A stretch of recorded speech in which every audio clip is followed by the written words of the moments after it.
name is Dennis Sproul.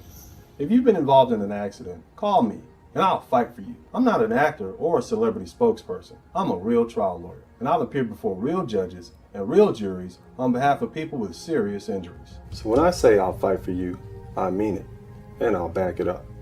If you've been hurt in an automobile or 18-wheeler accident, contact me toll free at 866-529-2444, and I'll fight for your rights.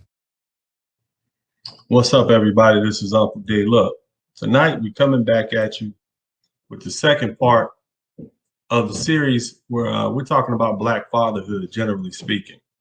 And so here's the thing, man. I'm going to show you a clip.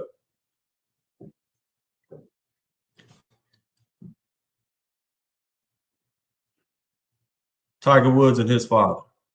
Michael Jordan and his father. Michael Jordan and his father again. Kobe Bryant and his dad.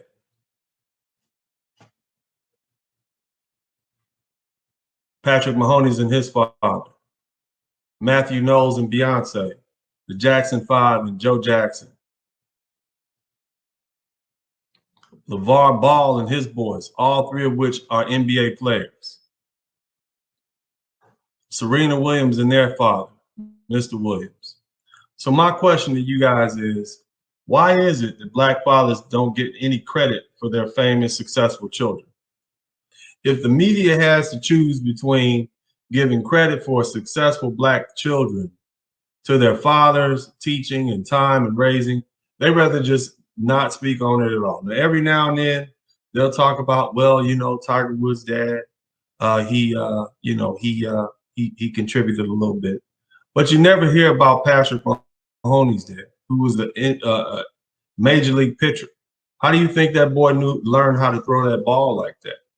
And they never talk about, and here's the thing, if they do talk about him, especially people like LeVar Ball, there's always so much negativity associated with this brother.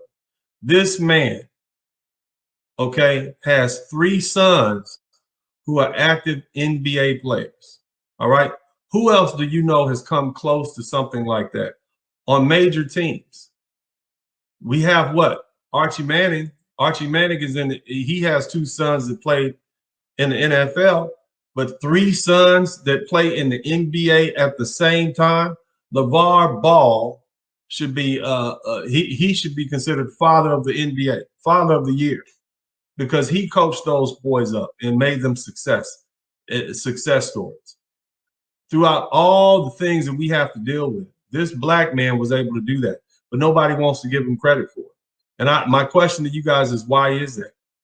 Why is it that we allow the media to pick our heroes for us? Why can't LeVar Ball be our hero? Who wouldn't want 3 sons in the NBA straight out of high school, multimillionaires? Who wouldn't want that? Tell me why. Why is this happening?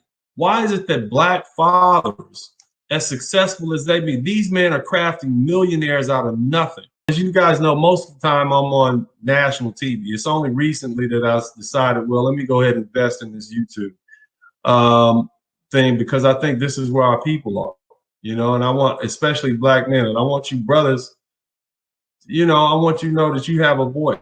Wherever I am, I'm taking what you say. These things that we talk about, I take it straight to the television. You know, I take it straight to prime time.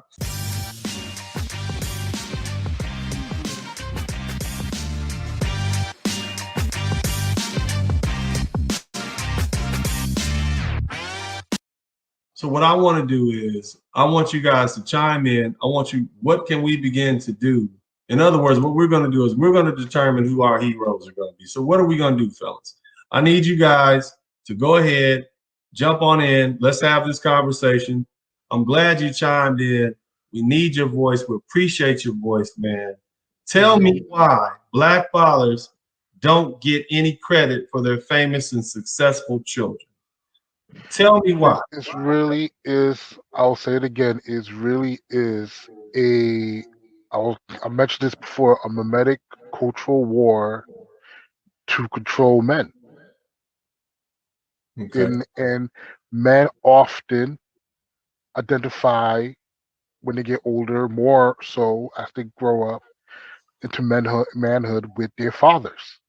Right. I do notice often when men hit like maybe around their 20s, mid-20s, they start to heavily identify with their fathers inside and defend their fathers. Um, and women hate that. Women often really hate that, and they go around and they will say, "Oh, being a mother is a thankless job," this and that, third, and they guilt trip. Men don't guilt trip. Women, except when it's for the box, but but when it's besides that, but when it comes to other things, um, we don't guilt trip. We don't guilt trip. We don't say, "Oh man, Dad." We don't openly say being a father is a thankless job. We just say, hey, it's part of. We always chalk it up to it's part of the game. It's part of being a father. Shouldn't we change that, man? Shouldn't we say, no, you better damn well give me credit for what I've done for you, boy or girl? Or we Yeah, gonna have it out? Shouldn't we start putting the pressure on these kids? Like, I'm the one that took you to all those football practices. I'm the one that got out there and cheered for you in the rain. I'm the one that showed you how to balance yourself and how to run, how to tuck the ball, son. Remember that? If yeah, it wasn't for me, man, you wouldn't be where you are now. You can't at yeah, least give me credit. Shouldn't we begin to tell our children that? Shouldn't that be something we drive into them yeah. from birth? Absolutely, absolutely. We need to bring. It says honor thy father.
Hi, my name is Dennis Berlin. I'm not a lawyer, but my daddy is. Yeah, if you've been hurt in a car accident, call my daddy. No need to scream and yell like a little kid. Yeah, no, yeah. My daddy will fight for your rights. Yeah, fight for your rights. If you've been involved in a car accident, call my daddy, returning Dennis Berlin. Hello, I'm attorney Dennis Sperling.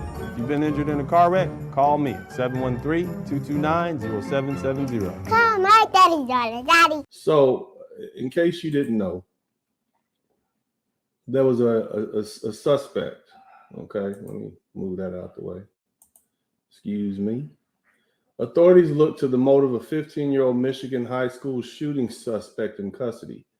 Here's what we know. Okay, schools bell replaced by police sirens Tuesday after a shooting at Michigan Oxford High School left 4 students dead. 6 other students and a teacher were wounded by gunfire. 6 students, right? And a 15-year-old suspect is in custody. 15, that's a year older than my oldest boy, right? His parents were charged with involuntary manslaughter. That's the issue that I want to deal with, okay? We get it. The kid brought a gun to school, but this is the first time I've seen where parents were charged with manslaughter, okay? The parents were charged. Now, I could get it if these are all culprits, grown-ups, right? And you're involved in a bank robbery and somebody gets shot and everybody gets a second-degree murder charge or a first-degree murder charge. I get that. But to me, this is groundbreaking when you have the parents being charged with manslaughter. They weren't there. They weren't present. Now, one district attorney can do it. Then the rest of them will do it in Michigan.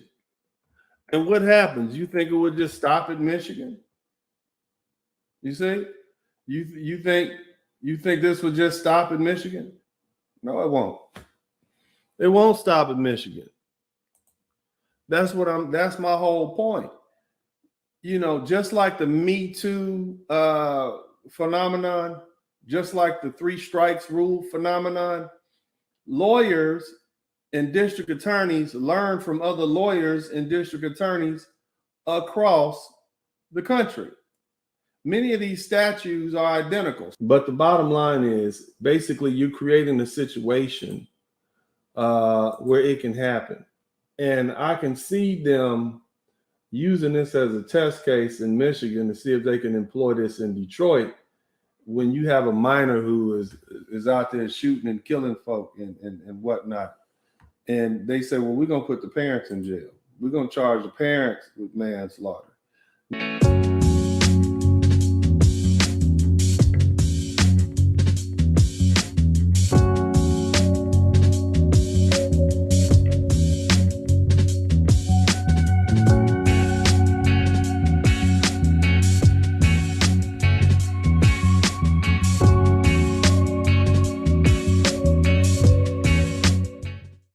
A lot of people don't like these uncomfortable conversations, you know what I mean? And my whole point is, and I think people don't get it, if they'll do this to white folks, they'll definitely do it to your black behind. You understand what I'm saying? I understand. If white people will do this to other white people, they will definitely do it to you. You see what I'm saying? Right. I get you. And I don't think, go ahead. No, I'm sorry. I just had 2 questions that bother me. I don't know if anybody else in the chat has these questions right there. One, why are they doing this now? After all the school shootings that's happened over the, I don't know how many years, why are they doing this now? Hey, man. You understand? See, here's the thing. It's almost like what took them so long. Yeah, that's what I'm asking. What took them? That's why I'm like, I understand. You have a great argument. I like your line of argument. It makes sense. But why are they doing it now instead of before? I mean, this has been a problem for a long time. After Sandy Hook shooting, that should have been a perfect opportunity. They didn't do it then. Why are they doing it now? Well, let's kind of look at the climate of America right now. Okay, I'm all ears. We're definitely divided, damn near at arms. Okay, for political reasons. Okay. And so I don't think this country has been this divided, according to a lot of historians, since, you know, right before the Civil War. You see? So you got people who are at arms. So you have people who are willing to take risks for their side to push a political agenda that they may not have been willing to do 25 years ago when we kind of were getting along a little bit better.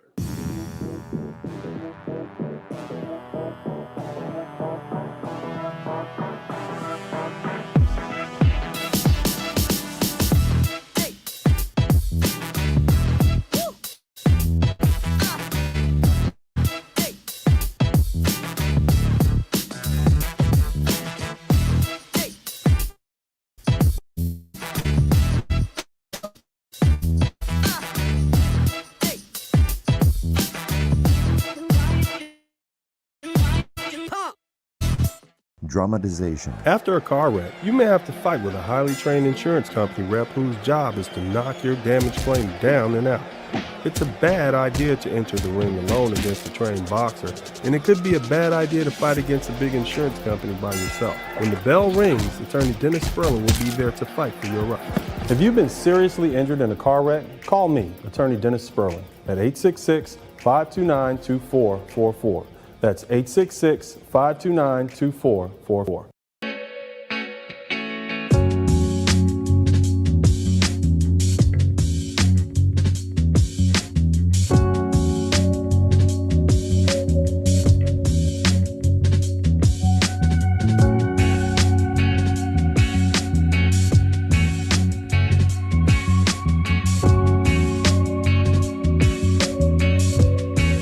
I will scream and I will holler. Then I'll scream and holler some more, saying absolutely nothing. You have a choice in legal representation. And in making that choice, do you want an attorney with a made-for-TV nickname to represent you in your serious car wreck claim? I will growl, kick, and scream. My name is Dennis Sperling. If you've been involved in a motor vehicle accident, contact me toll-free at 866-529-2444. The choice is yours.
What's up, you guys? This is Dennis Sperling, and I'm back again. I want to give a shout out to all my guys who are in the chat room. We are back again for a Sunday sermon. And this one is going to be something that I think is important. It's going to be I'm going to start somewhere, and then I'm going to bring it all the way home to you. And I think it's important that we talk about God. I think it's important that we talk about the Bible. I think it's important because a lot of us, especially Black American men, have abandoned the church because we find it to be filled with unscrupulous men who cater to the gynocracy, who cater to women and tell them what they want to hear, because those women help keep the coffers filled. They keep the pews filled up, and that keeps the church in business. So they're not so much about teaching the word of God and helping putting people on the path to Jesus Christ, as opposed to treating the church like a business and making money. Now, at this particular point, I think it's very important that, especially in these times, that we get as close to God, as close to the Most High as we can. And so we should not abandon the Most High, like our great historian, Dr. John Henrik Clarke said. This is not the time to don't abandon the Bible. Don't abandon God. Don't abandon the Bible. Not at this time. Okay? So I say all that, and first thing I want you guys to do is hit the number 1 button. Let me know you are here. Hit the number 1 button. As you guys see, I finally cracked the 16,700 subscriber mark. For several months, it's been going back and forth and back and forth. I get 2 or 3 subscribers and lose 10. I get 10 subscribers and lose 15. YouTube is shadow banning me. YouTube does not like this message that I've been delivering to Black men. It's a message of empowerment. It basically is a message of freedom. I basically teach you Black men that the world is yours. And I'm not talking to you theoretically. I'm talking to you all from experience. And that's not something that YouTube wants. It doesn't, because it doesn't fall into what mainstream America wants for Black men. So because of that, I get shadow banned. So I need you guys to hit the number 1 button. Go ahead and hit the number 1 button now. Let's get this algorithm going. If you hadn't hit the number 1 button, hit it. Keep hitting it. Also, check in. Let me know where you're clocking in from, so to speak. My man Anthony Fillmore says he's coming in from New Jersey. Let me give a shout out to Solo Dolo. He said, "That's right. Like, share, subscribe to Sunday Sermon." JJ Diesel Cowboy Monk. Big shout out to him. Who else? What other members do we have in here? We don't have a whole lot of members, but I don't expect there to be a lot of members in here. I don't expect that because this is a Sunday sermon. This is only for a select few. Here's a funny thing. Every so often and recently, we've had a few ladies come to our program, to our broadcast. And some of you guys enjoy that as entertainment. And I get it. It gets the spirits up. It's a lot of fun. You guys get a chance to watch me use these points of discussion that we talk about here, real life. You get to see me pull up facts and data and use them on people. But here's the thing. If I sit there for an hour and go back and forth with one of our lovely ladies, that's not helping build you as men. It's entertaining and it's fun. And of course, it creates viewership, and the spectacle of it would cause for this channel to grow tremendously. Anytime you got a black man who is standing up to the big, bad, lovely ladies, your channel is going to grow exponentially. And I'm not saying there's not a time and place for that. And I'm not saying we won't do that every now and then, but it'll have to be every now and then, because my whole point is giving you black men bricks of knowledge through logic and reasoning and research and training and debate, so that you can begin to build yourselves. This is not for me to use my platform to teach you how to go back and forth with the lovely ladies and win. I mean, it's all fun and games, but what we do here is training and building. My whole point is that I want you black men to be able to hold your own. I want you to be able to hold your own in these conversations as well as I do. And I can't do that if I spend an hour or 30 minutes or 20 minutes going back and forth with these ladies every night. Yeah, I'm sure the channel will grow exponentially, but it will defeat the purpose that I have here for you guys. And that's to help build better black men. That's where I'm at. And I think you guys appreciate that. I focus on you. Our lovely ladies, they have their own channels. They got TV shows, they got movies, they got networking groups. The only place that we have are these isolated, for black men, are these isolated pockets on the internet. And even in that regard, very rarely do you have an opportunity to speak to someone like myself, father, educated man, business owner, homeowner, and who means well and who loves you and treats you like you're my own flesh and blood. You know, I give you guys the same advice that I give my sons. And even with my Sunday sermons, they are meant to empower you as black men. I'm not merely here to teach you what's written in the book. I'm here to explain to you in a way that you walk away with a sense of empowerment, with a better understanding that empowers you. Everything about you as a black man should be geared towards what? Your salvation, your benefit, your dignity.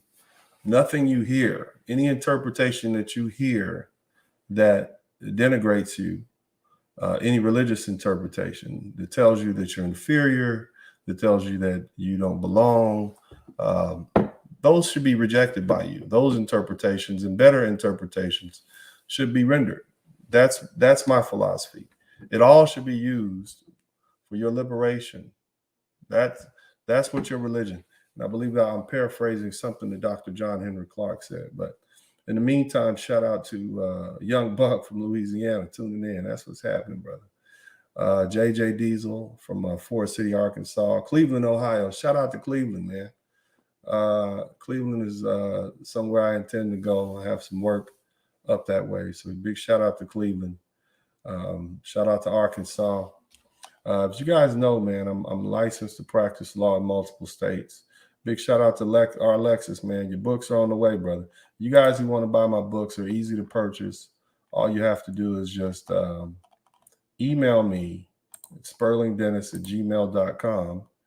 And it's scrolling across the bottom. Well, it's right there. It says order a hard copy of the book, sperlingdennis@gmail.com. My man Alexis just got them. So you guys do that. Make sure you order the books and, show your support. Also, contribute to the Super Chat, the Cash App, and the PayPal. Don't cheat Uncle D. You see what I mean? I want you guys to see something. I want to show you what I do, okay, in preparation for these conversations that we have. See, I don't cheat you out of your time. If you, let me click out of that. I don't know what happened there. If you decide to tune in to this, I'm going to treat this just like it's a graduate level class, and I'm teaching graduate level students here. Okay. You see that? This is what I prepare for our conversations. You got a 4, 5, 7-page outline here. Right. I'm going to move the bottom so you can see what I do for you guys, the time it takes. That's 7 pages of outline that I prepare, you know, and for these conversations. So I'm not just coming in here, you know, talking out of one side of my mouth and then asking you guys for a contribution. See that? This is what I do for you guys. So in this regard, if you appreciate my time, right? If you appreciate what I do and the time I spend, and here's another one. So that's not just it. And then I also get resources. I'm sorry, not just resources, references. So I do a lot of research and preparation for these broadcasts. Okay. So you see this, all this stuff. These are references. The stuff that I reference in the outline, right? It's all up here, or the majority of it is. Some of the stuff is so commonly known, I don't have to. But in that regard, if you appreciate what I'm doing, make sure you contribute to the Super Chat, the Cash App, and the PayPal. Be the first one to contribute.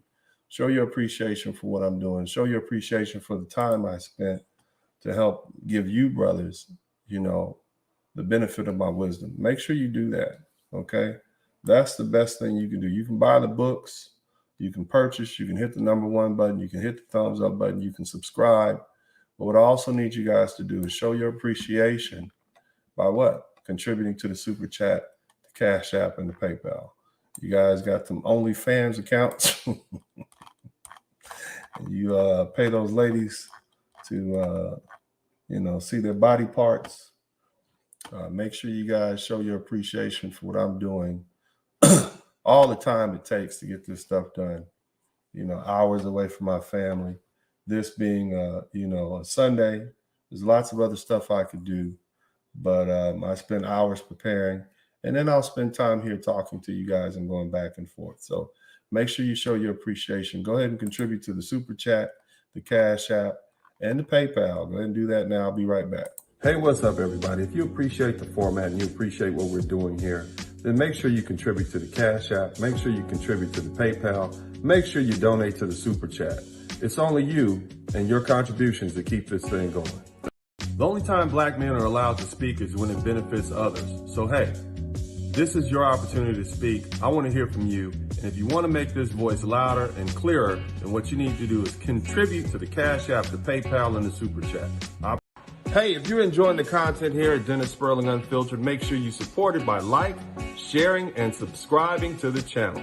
And also, hit that little notification bell in the corner so that you'll get notice of each and every one of our live feeds. Thank you, everybody, for your contributions. I appreciate it. Let's keep it going. Donate to the Super Chat. Donate to the PayPal. Donate to the Cash App.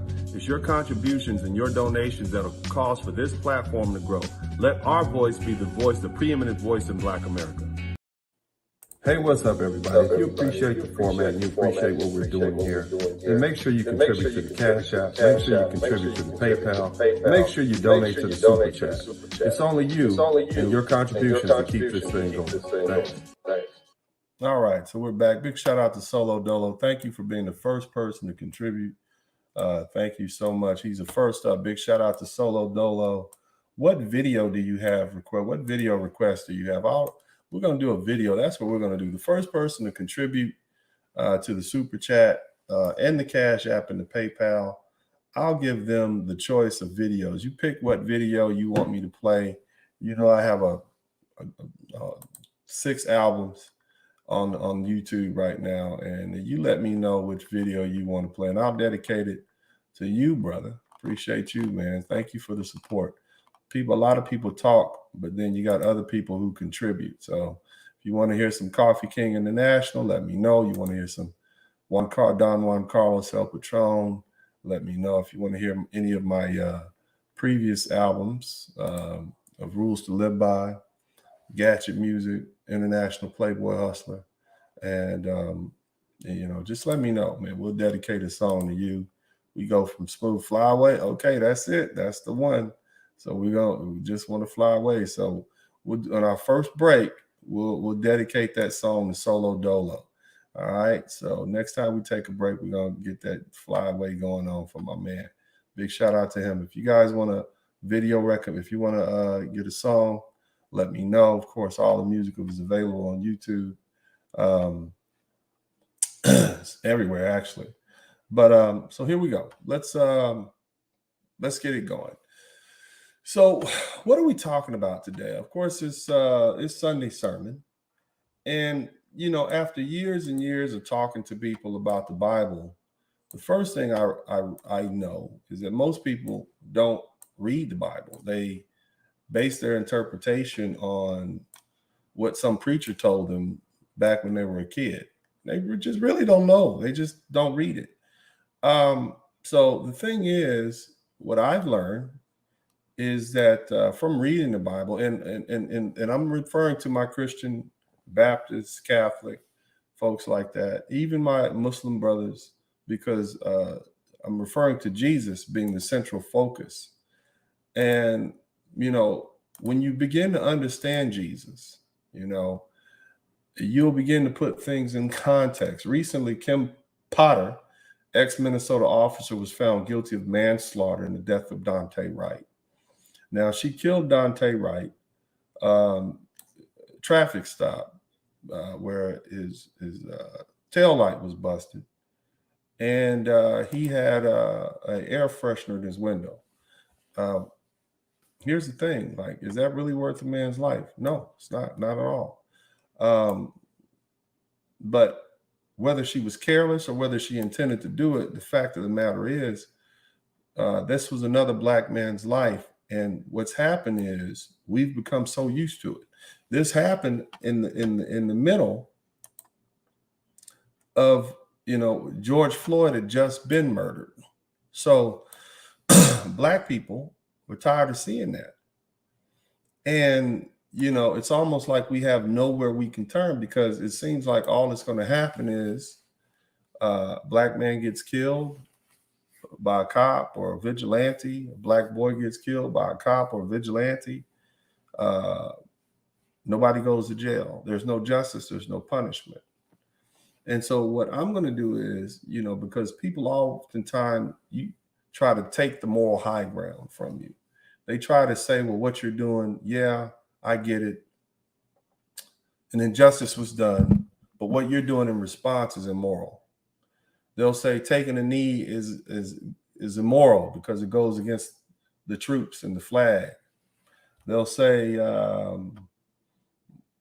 protesting and rioting is illegal or immoral because you're stealing or you're stopping other people from driving down the street and getting to the hospital. They'll say all sorts of things to try to steal the moral high ground from you, this in a Christian country.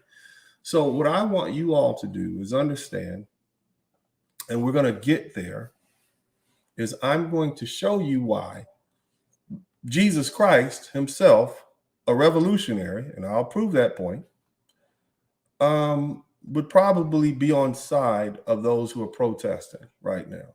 Now, this is going to be lengthy. It's going to be long, but I want you guys to bear with me because it's very important. I want you black men to recognize that Jesus would be on your side in the fight against an unjust system which sacrifices or which kills the lives or destroys the lives of black men for little or nothing, and then there's no recourse. I want you to understand that Jesus Christ himself would be on your side. So let's go ahead and begin. Hit the like button, hit the number 1 button. Make sure you contribute to the super chat. Shout out to Urban Eagle. Somebody, Thomas Smith, NYC. Why not prove Jesus actually existed? Why don't you prove he didn't exist? How about that?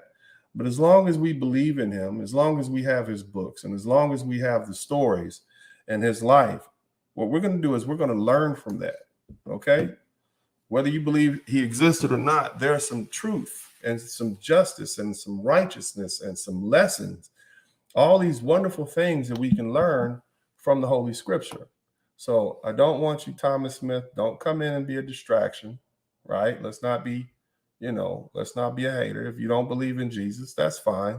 I'm sure there are other pages you can go to, but there's a lesson here that I want to talk about, okay? So just relax, be patient. Let's get there. Now, as I said, I have a outline prepared for you guys, right? It's very lengthy. So what I'm going to do is, I'm not going to bore you with it. I'll paraphrase, read it, and whatnot, and get things to it, get it to you. But the first question that we have to ask is, who was Jesus, right? Who was Jesus the Christ? Who was this guy in the Bible that, you know, billions of people on this planet adhere to and have as their central central person of worship? You know, Christians. Who is he? Well, the first thing, we know he was an educated man, right? We got that figured out. He was clearly a teacher, right? At 12 years old, and we knew he was also that he was smart, right? Because we know at 12 years old, what happened? Jesus was actually in the temple teaching, right? We knew that, right? If you look at Luke 2:41 through 52, I'll pull that up for you guys so y'all can take a look at that with me. I'll see if I can pull it up real quick. Give me a second here. It talks about the boy Jesus at the temple. Here's this 12-year-old child going back and forth with the learned, you know, priest at the temple. This is what he was doing at the time, right? You can look at this scripture here. Every year, Jesus' parents went to Jerusalem at the festival. When he was 12 years old, they went up to the festival according to custom. After the festival was over, while his parents were returning home, the boy Jesus stayed behind in Jerusalem, but they were unaware of it. Thinking he was in their company, they traveled on for a day. Then they began looking for him among their relatives and friends. When they did not find him, they went back to Jerusalem to look for him. After 3 days, they found him in the temple courts, sitting among the teachers, listening to them and asking them questions. Everyone who heard him was amazed at his understanding and his answers. When his parents saw him, they were astonished. His mother said to him, "Son, why have you treated us like this? Your father and I have been anxiously searching for you." And then where were you searching for me? He asked. Didn't you know I had to be in my father's house? Now Jesus is talking about the fact that I'm here. Why were you worried about me, Mom? I'm here at my father's house. You see, and but more importantly is a section of the passage which says what? everyone who heard him was amazed at his understanding and his answers. So when the question is asked, was Jesus a smart young man? The answer is yes, he was. He was a very intelligent young man. That's the first thing. Now, 12 years old might seem young to you, but you have to understand at the turn of the century, life expectancy in classical Rome, more or less, was between 20 and 33. So at the age of 12, you know, he was damn near middle age. Okay. So, but still, that's advanced, you know, to be able to pick that information up, right? Again, look, this is what this is saying. Basically, 12 to 33. You know, that's people's, you know, they died, right? And that's given, you're allotting for the children who die in childbirth, right? So think about this. Now, another question is that at 12 years old, at some point, Jesus disappeared. Where did Jesus go? Right? Where did Jesus go? Right? Between the age of 12 and when he started his, because we're trying to understand who we're dealing with here, right? When I asked you the question, who is Jesus? Many of you guys didn't know that. Hit the number 1 button. Okay. All right. Hit the number 1 button. All right. So the Bible does not testify. The Bible doesn't say where he went. People, they call it the unknown years. People speculate. They call it the silent years, the missing years. But in order to know who Jesus was, we have to begin to try to understand where he was. Now, the New Testament, this is what they say. Okay. And I'm going to read this because I want you to understand, right? Some believe he was just around working as a carpenter, right? And let's read this. The following accounts of Jesus' young life there's a gap of about 18 years in his story in the New Testament, other than the statement that after he was 12 years old, Luke 2:42, Jesus advanced in wisdom and stature and in favor with God and man. Luke 2:52, chapter 2, verse 52. The New Testament has no other details. So all we know is what's said in Luke chapter 2:42, which says that Jesus advanced in wisdom and stature and in favor with God and men. That's all we know. That's pretty much it. Luke chapter 2:52, the New Testament has no other details regarding the gap.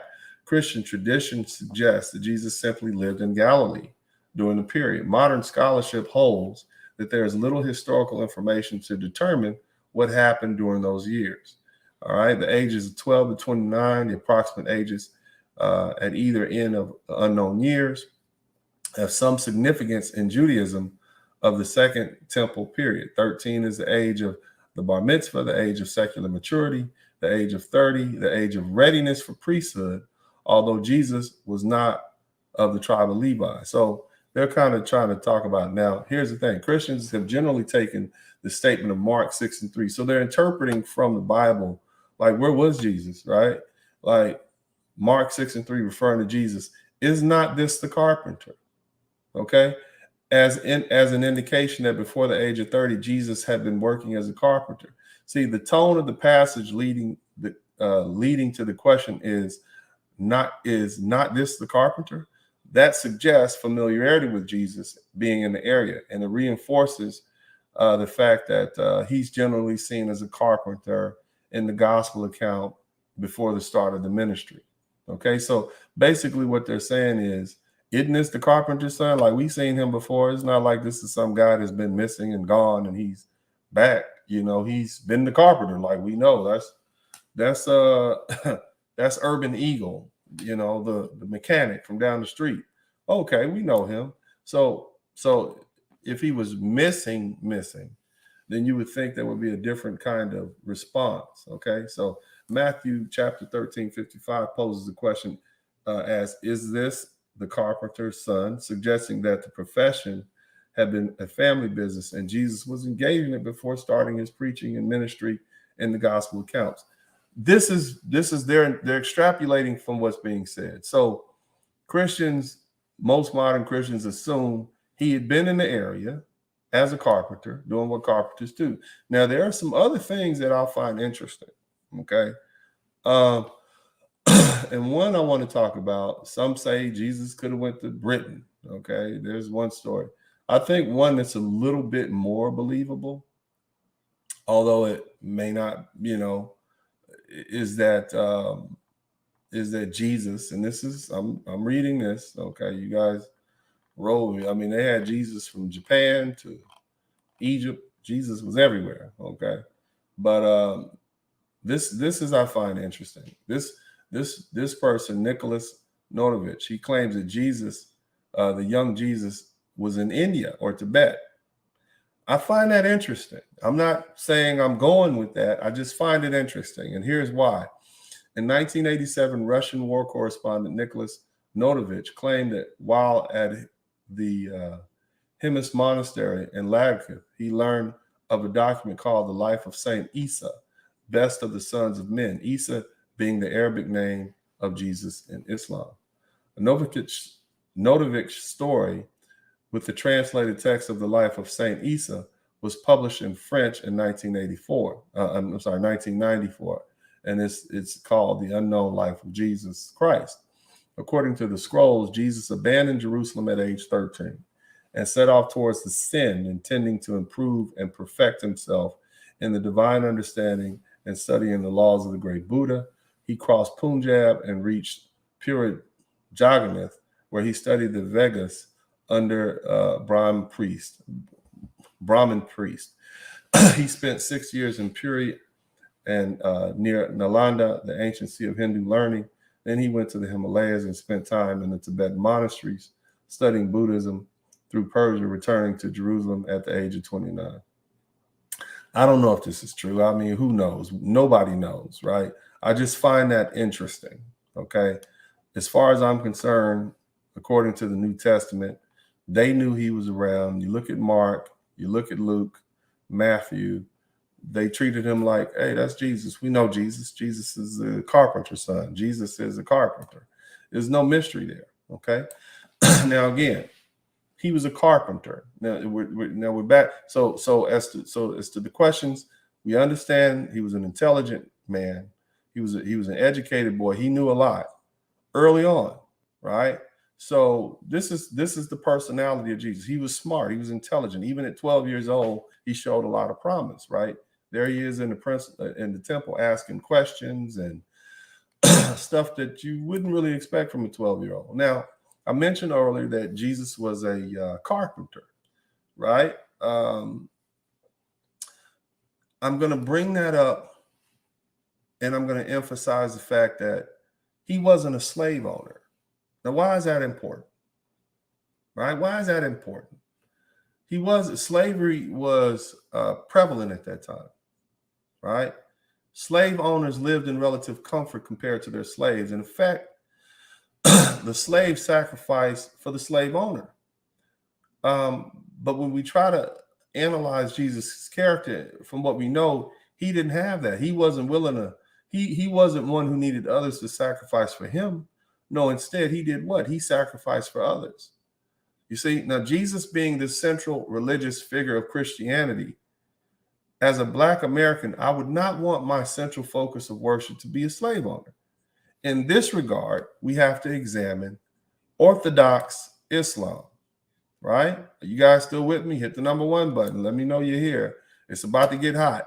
Okay, hit the number 1 button. We about to get hot now. I'm gonna offend some people. I'm gonna step some toes. I get it, but that's okay, right? It's okay because I'm doing it from a place of love. I know there are a lot of great Muslim brothers out here. I love you. I appreciate you, and those of you all who worship the prophet. I mean, those of you all who are Muslims, the central focus of worship is the Prophet Muhammad, peace be unto him.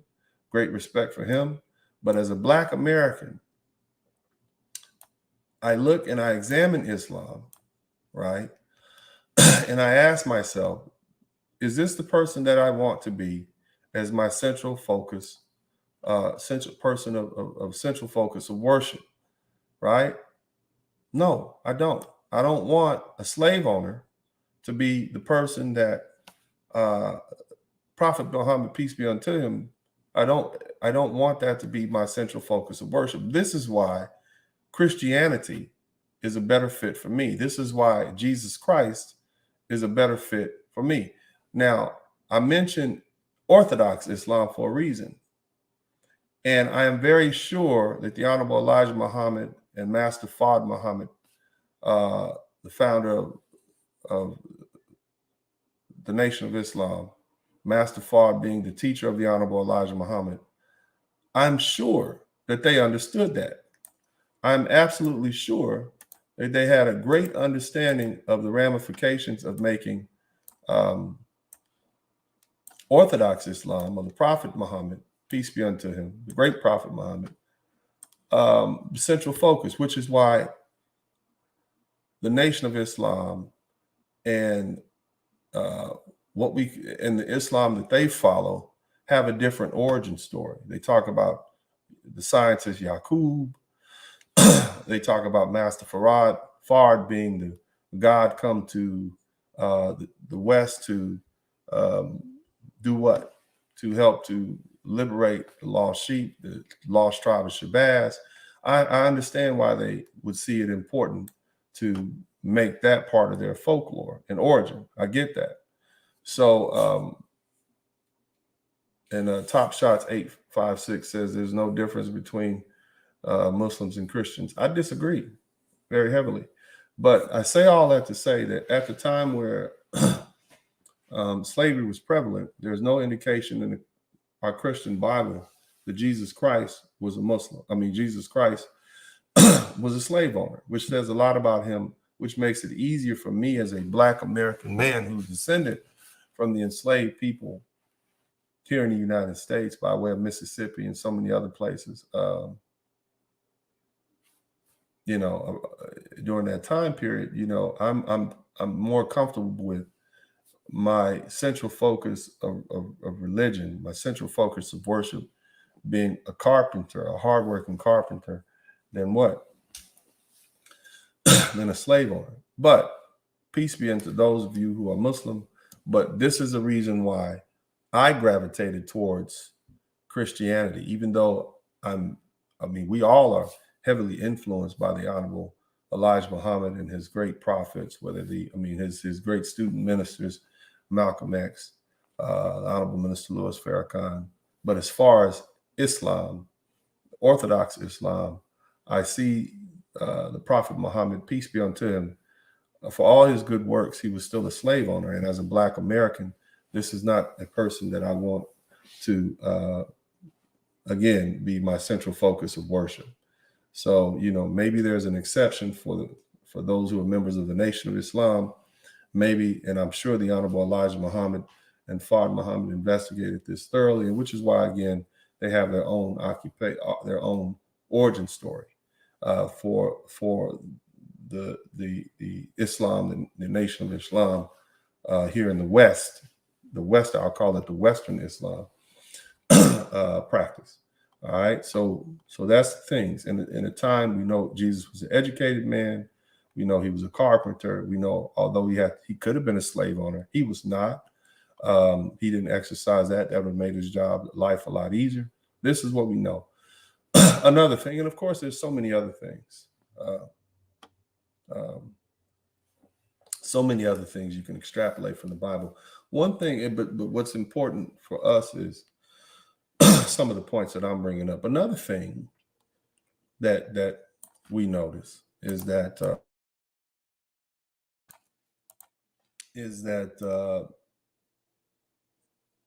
Jesus was patient. He was patient, and he was also a patient teacher. Okay. Thing is, right, and I find it interesting.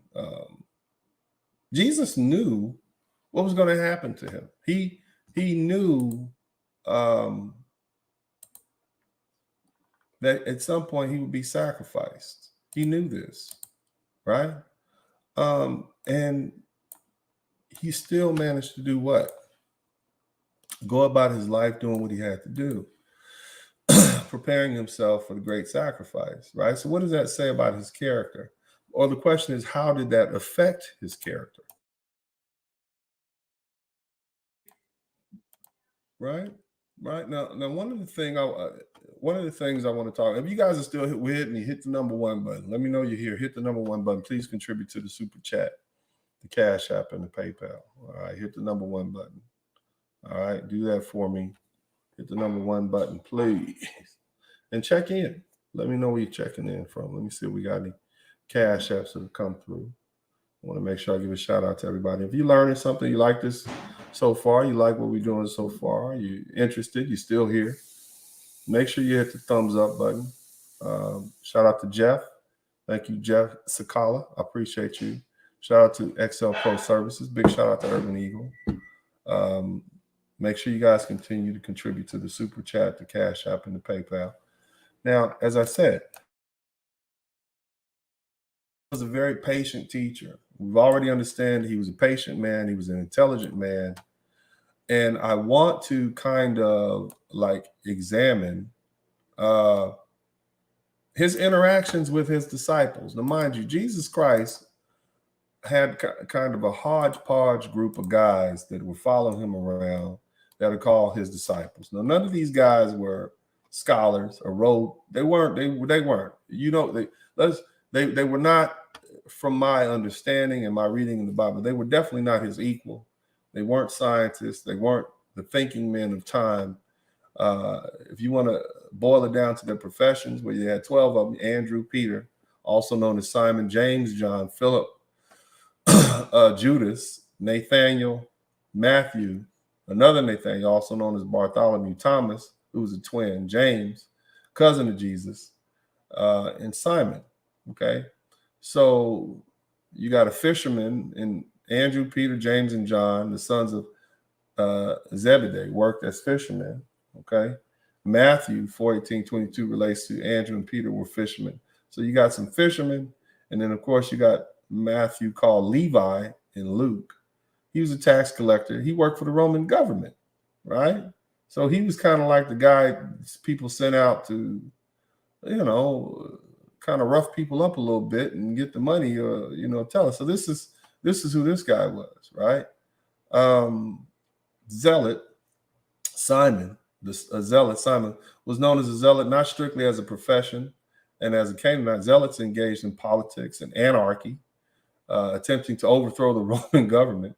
So he would have been the Hotep of the group. So you got a fisherman, a tax collector, you got a Hotep, and you got Judas, a thief, who eventually betrayed him. Right now, the other apostles, there's no information on the professions of Philip, Bartholomew, Thomas, Thaddeus, James. We don't know. It does not provide information about Paul, who became an apostle after the death and resurrection of Jesus. He was a Pharisee and may have taught religion or worked in political office during his missionary journeys. But basically, what you don't have in there is you don't have anybody too seriously important, right? Basically you got a bunch of nobodies. That's who you got. Okay, this is his group. These are the people, right? These are the people that Jesus is supposed to carry on his legacy. These are the people that are around him. These are the people he had to take. Fisherman, a tax collector, a thief, who he knows will eventually turn on him. Peter, who is his homeboy, who eventually forsaked him. And we have to understand that our all-knowing Jesus Christ, Jesus, would know this. He would know about the people around him, but yet he was very patient. He didn't call them out. How many of you guys know you got a homeboy around you that you know is a backstabber or stupid or no good and or a sellout or a traitor, and you snap on him? Like, you always gonna talk to him reckless because you like, bro, I already know you, bro. You exposed. Like, can you imagine the patience Jesus had to have with Judas, knowing who Judas was and who he would be and what he would do? Can you imagine the patience? You got Peter up here talking all big and bad and how he got Jesus's back. And then what? You would deny me 3 times before the cock crows. When they arrested Jesus that night, what did Peter do? I don't know him. I don't know. That's Peter over there. You were hanging out with him. I don't know that guy. I don't know that guy. Denied him 3 times. And Jesus knew this. He knew this from the point he met them. He knew who they were and what they would do. So, and the funny thing is, think about the story of the young prince and Jesus. You guys remember that? Remember the story of the young prince and Jesus? What did the young prince ask Jesus? Huh? More importantly, what did Jesus ask the young prince to do? Right? Rich young ruler in Matthew 19:16-22. He basically said, yeah, give up all your possessions and follow me. And then what did the young prince say? Nah, I can't do that. Can't do that. So even when Jesus tried to get somebody of some status and with some money and some social status to follow him, they wouldn't. All he got are this group of roughnecks and nobodies, basically. Maybe, I don't know, maybe Matthew because he was a tax collector. But other than that, this is who he had. And he was very patient in teaching them, right? Very patient. So, let's think about that, right? And here's another one. Remember when and to a certain degree, they were like non-believers. Like, because remember when Jesus was on the boat with them and there was a big storm that popped up. What happened? It was like, Jesus, it's a big storm out here. There's a big storm out here, Jesus. What we gonna do? And what did Jesus say to him? Let's read this in let's read this in the scripture, right?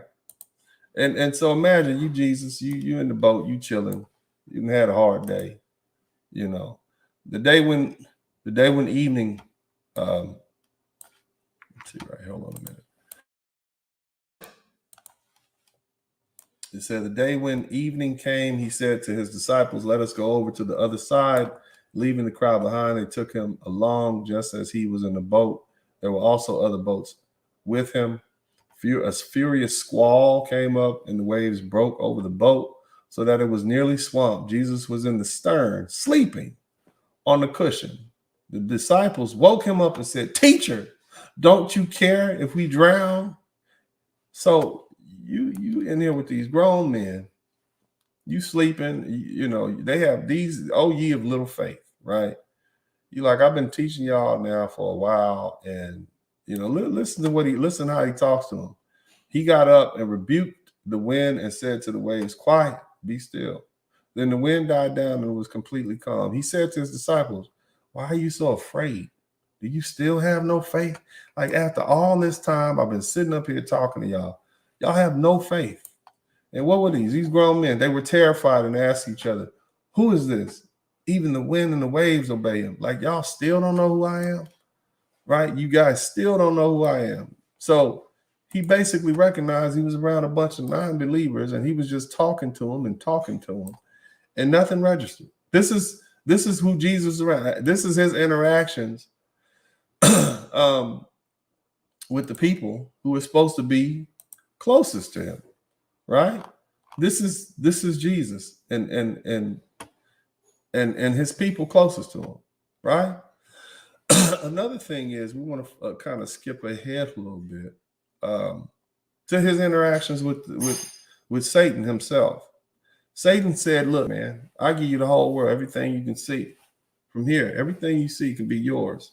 All I ask you to do is just bow down before me, basically submit to me, and you good, right? I mean, think about it. You know, he was abandoned by his friends. He knew was going to happen. He was going to be abandoned by his friends, arrested, tried, convicted, tortured, and executed. And all he had to do was do what? Just, the devil would have gave him everything. Satan would have given him everything, and he could have had his life. But he didn't do that. So we're looking at a person who was patient, who had options to do other people dirty. He didn't. He was what else? he was a carpenter, educated, willing to sacrifice for others. What does this tell? And not selfish. This tells you a lot about Jesus already, right? Now, another thing, you know, I think was starting to kind of wear on Jesus. You know, the fact that he was doing all this and whatnot. There's a story about Jesus going into the temple. You guys remember when Jesus went into the temple and he turned over the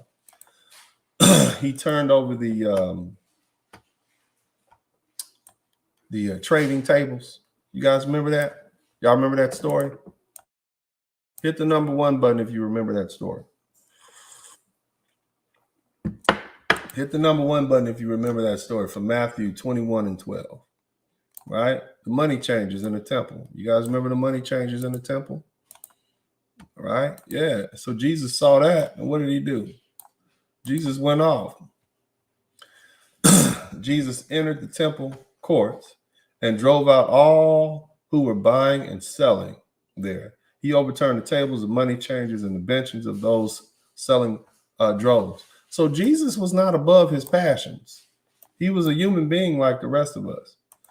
You know, why was he doing that? Because I mean, you're basically defaming the house, defaming the church, a place that I'm going to sacrifice my life for. Okay. What does it say? It is written. Why? Why did he do that? What was his reason? It is written. He said to them, my house will be called a house of prayer, but you have making it a den of robbers. So even though he was surrounded by a thief, Judas, and all these other guys of low caliber, he was real patient with them. He knew the difference, right? He knew the difference, but you know, he wasn't just all good, y'all. I'm about to sacrifice my life for you guys, for this church. And this is what you're doing in my house, in my Father's house, right?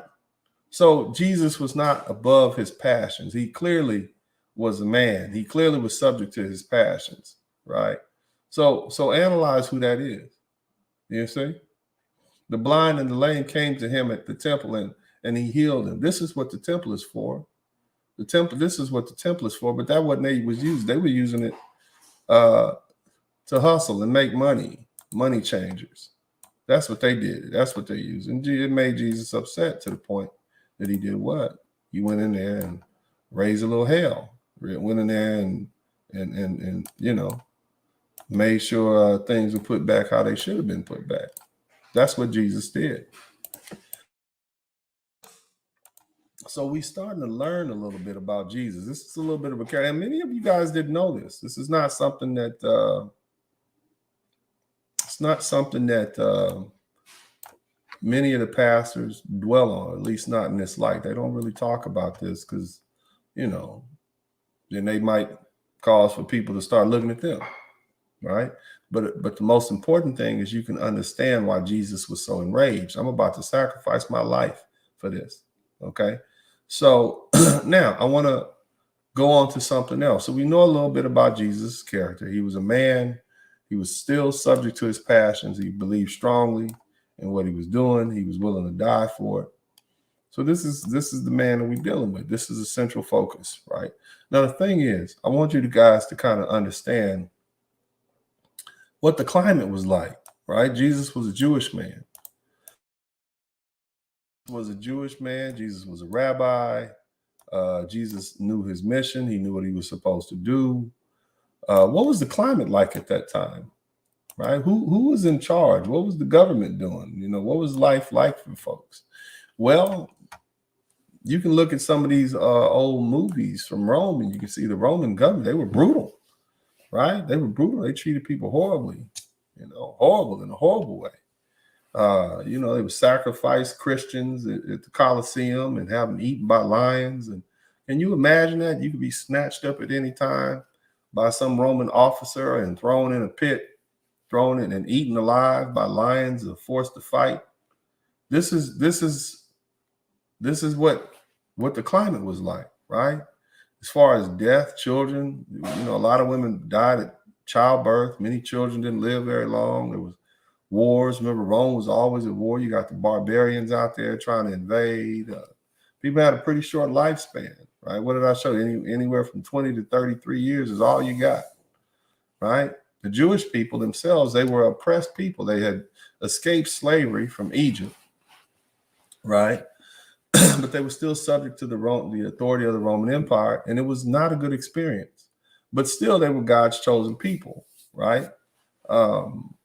And you know, they had hope for a better tomorrow, and you know, that was you know, their hope and wish. And what happened? So up from among them came one whose sacrifice could make life better for all. Now that's in Jewish folklore. I won't dig too deep into it, but I want to talk about that term sacrifice because that's going to be important to the lesson today. Now, hit the number 1 button. We're an hour and 10 minutes in here. We're going to examine the term sacrifice. The term sacrifice. That's important.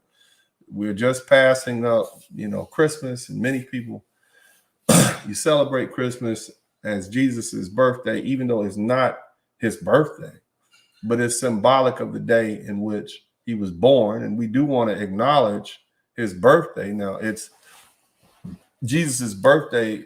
I believe it, you know, it said it's definitely not in the dead of winter on December 25th, but he was born. You know, if you're a Christian, if you're a Baptist, you're a Catholic, you're a believer, you believe he was born, right? And so we do want to have a day set aside to celebrate. And we picked the 25th because at the time, it's close to the winter solstice, which is the 21st. And a lot of people who worshiped a lot of other different gods and, you know, had other different beliefs, they celebrate around that same time. So basically, Christianity just co-opted that day in which it was celebrating and made it their own. I get it. It's convenient. It makes it easy for the transition to go from these other religions to this Christianity, which was at the time a new religion. I get it. I understand why it was done. No, December 25th is not Jesus's actual birthday. I don't think anybody knows Jesus's actual birthday, but it's symbolic of his birthday. And also,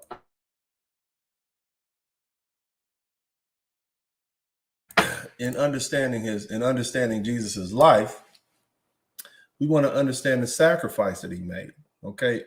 Now, what is a sacrifice? Right? What is a sacrifice? An act of slaughtering an animal or a person or surrendering a possession as an offering to God or to the divine supernatural figure. That's what we know. You know, you've heard that before, right? The Aztecs did it. The Greeks did it. The Romans did it, right? It's been part of human development, you know. But, you know, what is it really? What do you sacrifice for, right? Because, see, there's a broader term that we're not looking at. It's the act of giving up something that you want to keep, especially in order to get or do something else or to help someone, right? But see, let's examine that. Is giving up something important now for a future promise of something better later? That's what sacrifice means. Now, we're not just talking about sacrificing of animals, but again, food wasn't that easy to come by. So if you sacrifice 100 bulls and whatnot, that was a big deal, right? And so what are you expecting in return? The Greeks did it. The Romans did it.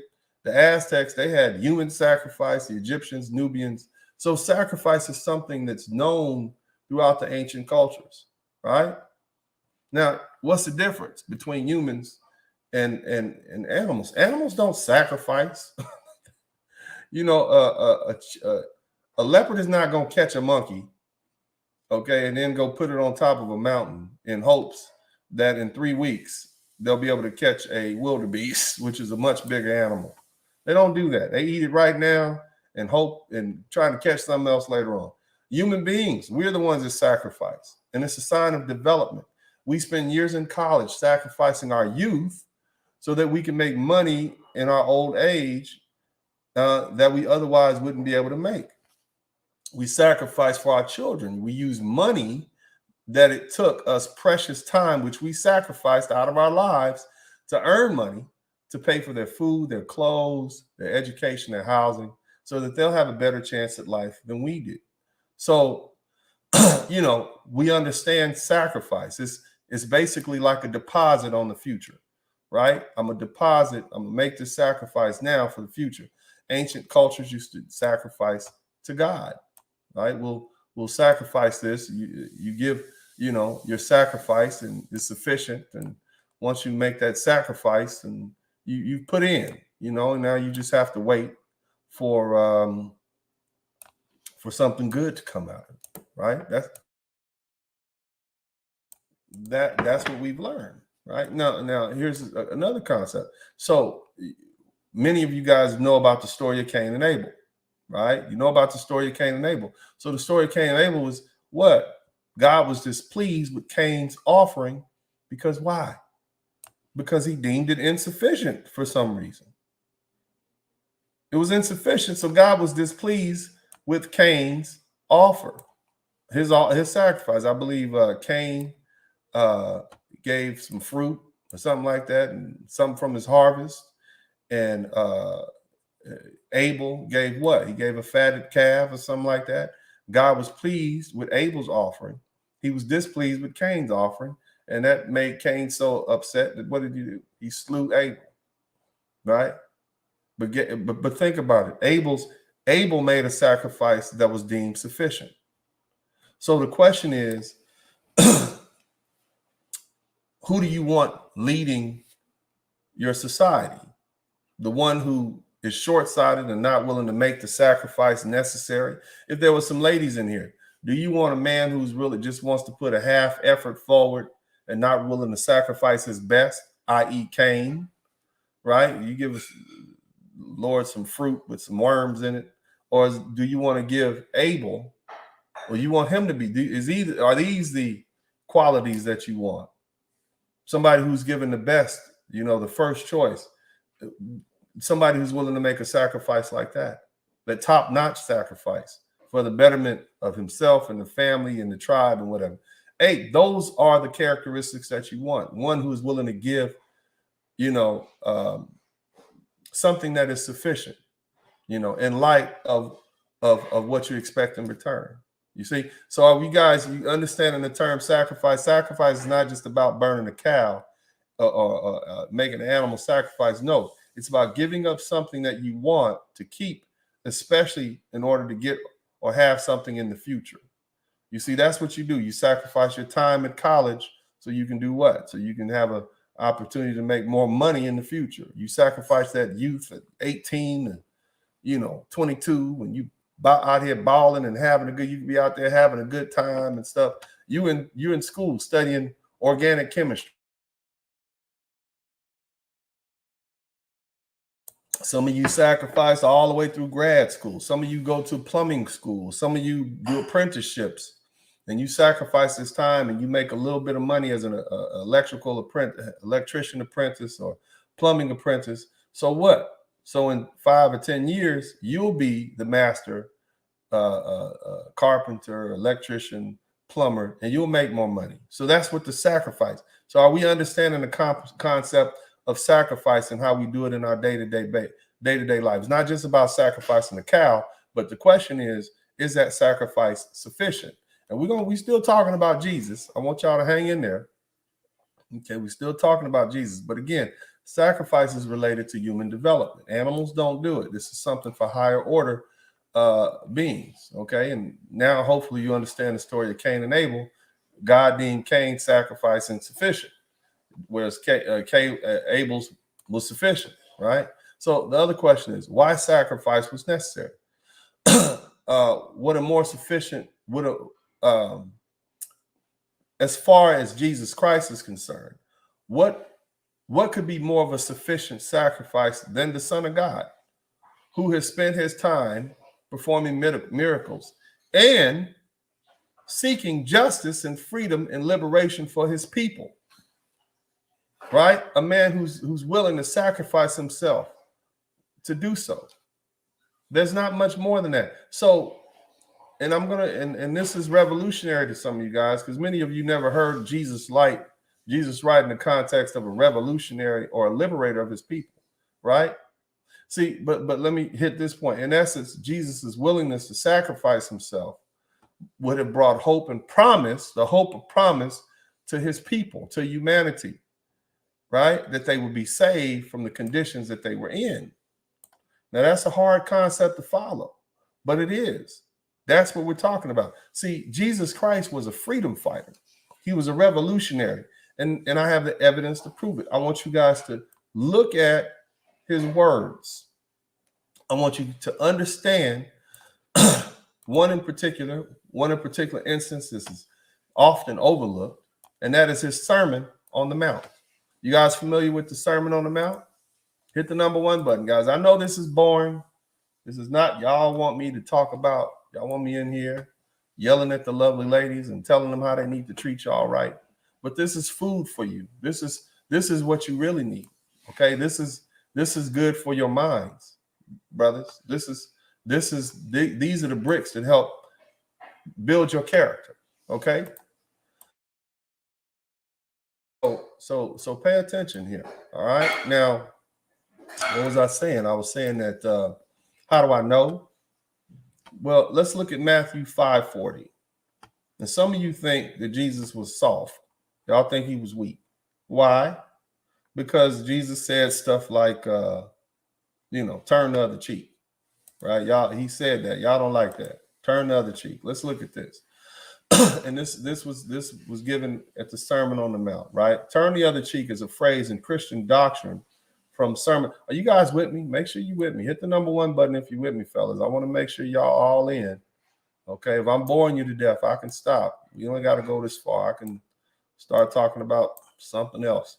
Don't y'all want to, we can talk about how the lovely ladies are, calling the child support court on y'all. That's what you want to talk about. I think this is more important. If you appreciate it, hit the number 1 button. If you really appreciate it and you appreciate the time I'm taking, this painstakingly put this together, make sure you contribute to the super chat Cash App and the PayPal. I'll check in too. Let me know what city you're checking in from. Okay. All right. So the Sermon on the Mount, let's examine this. Turning the other cheek is a phrase in Christian doctrine from the Sermon on the Mount that refers to responding to an injury without revenge and allowing more injury. This passively is variously interpreted as accepting one's predicament, commanding non-resistance, or advocating Christian pacifism. Now, here's the thing. This was something that was advocated in the slave Bible, the slave doctrine that was taught to Black people a lot. You know, they kind of indoctrinated it in us. But here's the thing. It's not what you think it is. You got to understand the culture at the time to understand why turning the other cheek is actually a form of nonviolent resistance, right? Now, I'm not the only one that thought that up. I don't, just makes no sense. Remember the environment that when you're being oppressed by these Romans, they're throwing people in pits. You don't want this to last forever at all. You don't want this to be the permanent state of your people. Jesus has come up to what? He's a revolutionary. He is on the mount teaching his people how to do what? Make things better. All right. And we're getting to where we're trying to get here, right? But I'm going to cite a scholar named Walter Wink. Okay. And what did he say?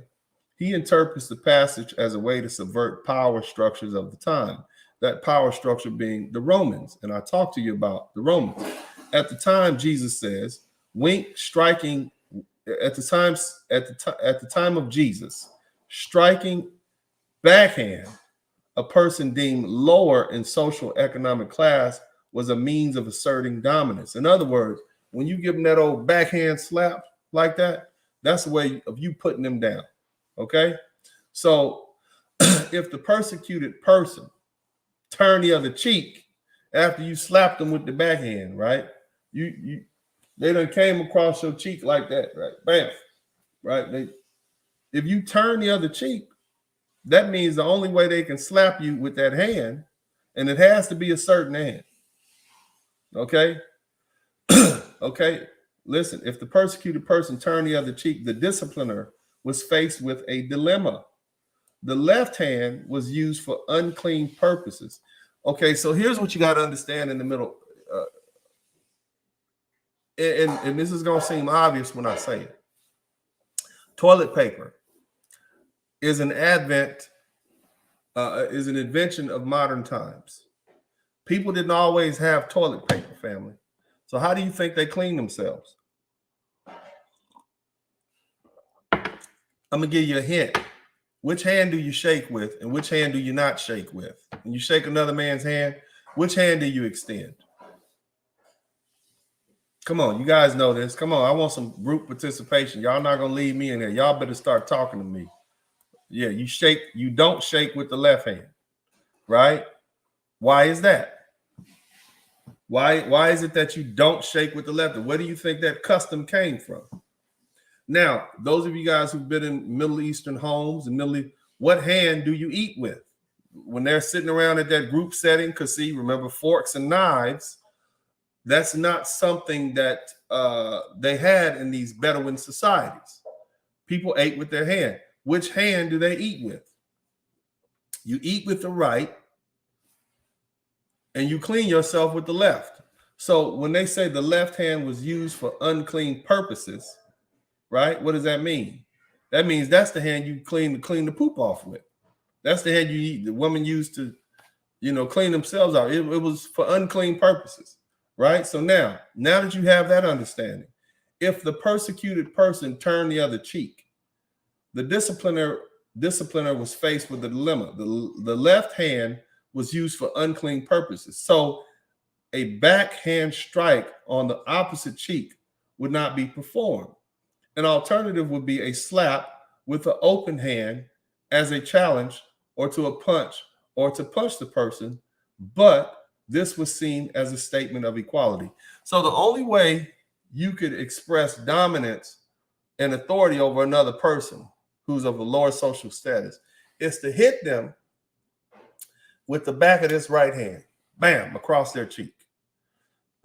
Now, you're not going to, if they turn the other cheek, the only cheek available for you to hit, right, is the other cheek, and you would have to hit them on which would be their left cheek with a backhand. This is an unclean hand. No matter how much you want to assert dominance, this is an unclean hand, and you don't do that, right? That goes against their customs, okay? So if they turn this other, now if you wanted to hit them with the right hand or punch them, because see, now the backhand slap with the right hand is not available. The backhand slap across the cheek with the right hand is not available. So by turning the other cheek, you put these people who are trying to express authority, typically what? The Roman government, the emperors, all these people, you put them in a dilemma. So what you're doing, in effect, by turning the other cheek, the persecuted was demanding equality. Because if they punch you with the right hand or open hand slap you with the right hand, that means we're equals. So this is what Jesus was saying when he said what? Turn the other cheek. It wasn't beat me up. It was no, through your own actions, you're going to prove me equal. That's called passive resistance. Okay? That's what that was. That was passive resistance. Now, most people don't get that. Now, here's another one that's even more trickier, so to speak. Okay? There's a story about Jesus saying, if somebody, what does the Bible say? If let me see if I can pull this up real quick. You guys with me? Hit the number one. If that's something new for you, hit the number one button. Let me know you appreciate that. If you appreciate that, you didn't get that, you didn't understand. Now you didn't understand why Jesus Christ was a revolutionary. Now you're starting to get it. And I'm gonna give you some more revolutionaries. Okay, and we're just talking about his words. And next, I'm gonna tell you how the people around him responded to him, which is more on why he was a revolutionary. Okay, so here's another one. Okay, in the King James Version of the Bible, if any man will sue thee at the law and take away the coat, let him have thy cloak. What does that mean? If anyone sues you to take away your coat, let him have your cloak. So you saying this, this is Jesus on the mount. He's still on the mount, Matthew 5:40. So you are minding your business. And one of these Roman generals or whatever, or somebody says, give me your coat. Give me your coat. Then you give them your cloak. They got your coat and your cloak. Two different things, two articles of clothing. And so now you're left what? You're left naked. You guys remember the story of Noah? Remember the story of Noah? Noah and the ark. You guys remember that story? What happened when his son saw his father naked? Remember the son, apparently Noah had gotten tipsy and was in his hut, a cave, or wherever he was, and ended up getting naked, and the son came in there and saw his father naked, and he was, and the father cursed his children because of that, the curse of Ham. You guys remember that? He didn't curse Ham, he cursed the offspring of Ham. Just so you know, I did something on that. Y'all go check that out. He cursed Ham's offspring. Okay? But the bottom line is, it was a curse to see someone naked. You understand what I'm saying? That was deemed it was deemed like it was a curse. So if somebody demands your coat and you give them your cloak also, now you're naked in front of them. Now you've cursed them. This is Jesus's passive way of resistance. This is passive resistance that Jesus is teaching. Now you have to understand the custom, and it's all right there for you to understand, but you have to understand the customs that you're dealing with. Many people, and I'm going to take a liberty and explain to you guys that many of these so-called reverends and preachers and imams and whoever else you guys got teaching you, they are not qualified to teach you what the Bible says. The Bible that you read is a book of instructions. It's a book of laws. It's a book of God's laws.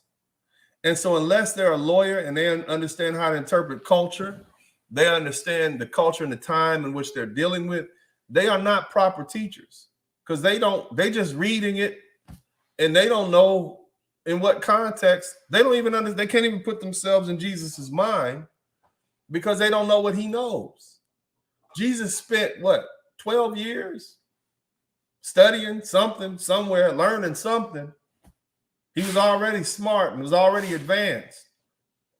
These people have to catch up in order to be able to teach his word. So what's happening is many of you guys, and I don't purport at all to be a master of the Bible. I am not a biblical scholar, but I understand this, and I understand who I'm dealing with when we talking about Jesus Christ. Jesus was a revolutionary based on his words. He advocated passive resistance against the Roman government. If you don't understand Rome, if you don't understand the culture at the time, if you don't understand Jewish culture to some degree, you are not qualified to teach the masses of people what's in this Bible. And so many of you all have been misled. This is why I tell each and every one of you brothers, you don't need a master. You don't need a preacher. You don't need that. You need to study that word on your own. And you need to try to understand what you read and read everything you possibly can before you think you know.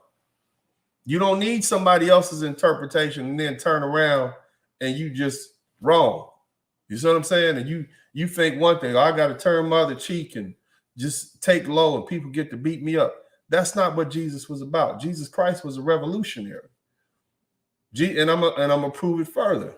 Now, we talked about his passive resistance and in the form of why he said turn the other cheek and give them, if they ask for your coat, give them your cloak. I explained that. Y'all see that now. Is that logical? Does that make this Bible is like women? It's not a mystery once you understand what you read. Once you get the context of it, then okay. Many of you guys knew there was something wrong with turning the other cheek if somebody hit you. You've known that. You knew it was something wrong. Something in your gut tells you, somebody say, hit me and I'm supposed to turn my other cheek. You know it's something wrong with that. The God in you, black men, your third eye, whatever you call it, tells you something wrong with that. But you couldn't find a preacher to tell you that because they don't bother to do the research. They rather just go with the status quo because they too are part of the machine. They too want to keep things as they are, even if they are black, because they benefit from the system as it is.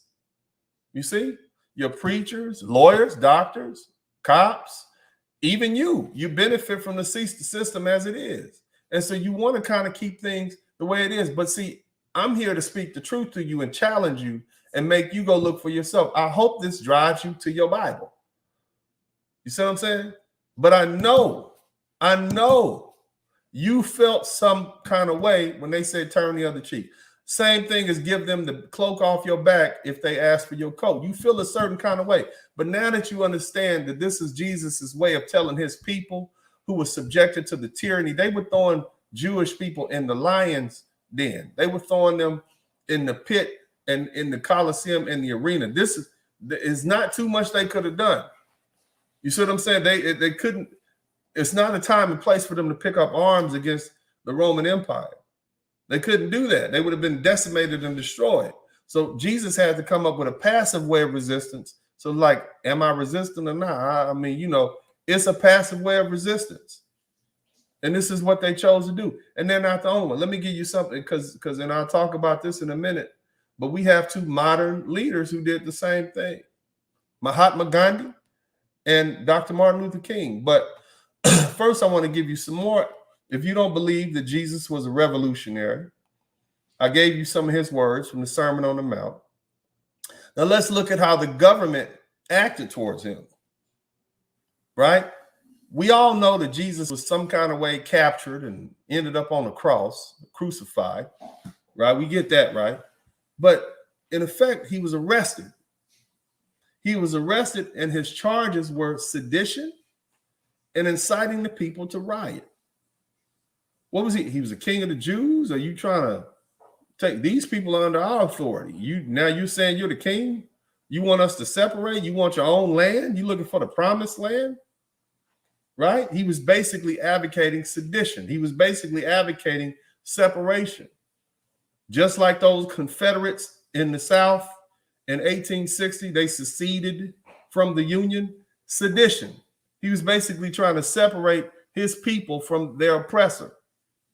And of course, I'm not equating those two. I'm not saying that, Jesus was on the side of the Confederate South. I'm just trying to explain it as a legal term, sedition. This is what it is. And again, it goes back to a legal interpretation. What is this Bible? It's a book of laws. And unless you understand the law, unless you are a lawyer or a judge or trained in the law, you're not going to really understand. You're going to miss the vast majority of what's written there. And you got to have some understanding of culture. So what's the other thing? Inciting the people to riot. Through doing what? What did he do? That passive resistance, those passive resistance techniques that he was teaching the people on the Mount. There you go. So that's a rebellion. He's saying we need a promised land. Basically, we're going to separate. We're going to get away from these people. And then on top of that, what? He's teaching the people how to rebel against authority. That's a riot, for better lack of a better word. And so what happened? What did they do to Jesus? They arrested him, right? They arrested him. The Romans didn't even know what he looked like. But guess what? His homeboy, Judas, betrayed him with a kiss. And then they arrested him. Hit the number 1 button, guys. It's getting good. Are we getting close to where I'm trying to get? Because the question is, whose side would Jesus be on when it comes to this rioting and this looting and all this stuff that you guys see happening on TV because of the injustice that we perceive happening to us as Black American men? Whose side would Jesus be on?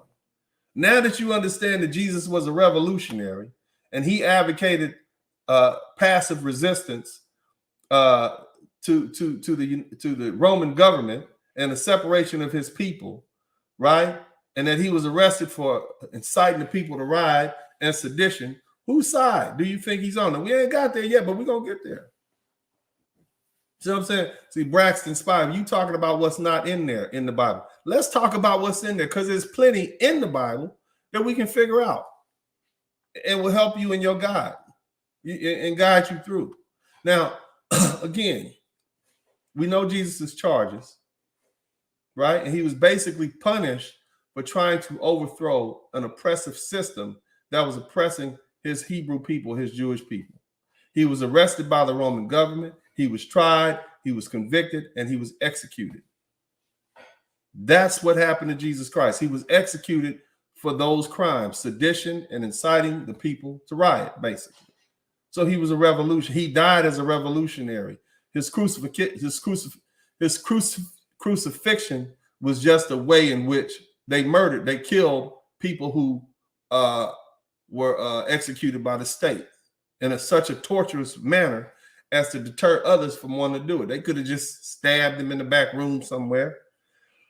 They could have slit his wrist, but no, they wanted to make it public to deter others. So he was tried and convicted as an enemy of the state. Now, who are some other examples of passive resistance? Martin Luther King Jr. One of our Dr. Martin Luther King Jr. Hit the number 1 button. We're about to get good. I want you guys to contribute to the Super Chat, the Cash App, and the PayPal. Before I go forward, you guys show me some love. I'm on page 3. I got 4 more pages, and then we'll open up the chat room. But you guys got to show your appreciation for this Sunday night sermon. You're not going to hear this anywhere in America. You might not hear this lesson anywhere in the world, because it's not people qualified to have these conversations. And they don't love you Black men enough to spend the time to do this. So y'all show y'all appreciation to Uncle D by contributing to the Super Chat, the Cash App, and the PayPal. Go ahead and do it now. We'll be right back. Hey, what's up, everybody? If you appreciate the format and you appreciate what we're doing here, then make sure you contribute to the Cash App. Make sure you contribute to the PayPal. Make sure you donate to the Super Chat. It's only you and your contributions that keep this thing going. Thanks. The only time Black men are allowed to speak is when it benefits others. So, hey, this is your opportunity to speak. I want to hear from you. And if you want to make this voice louder and clearer, then what you need to do is contribute to the Cash App, the PayPal, and the Super Chat. Hey, if you're enjoying the content here at Dennis Sperling Unfiltered, make sure you support it by sharing, and subscribing to the channel. And also, hit that little notification bell in the corner so that you'll get notice of each and every one of our live feeds. Thank you, everybody, for your contributions. I appreciate it. Let's keep it going. Donate to the Super Chat. Donate to the PayPal.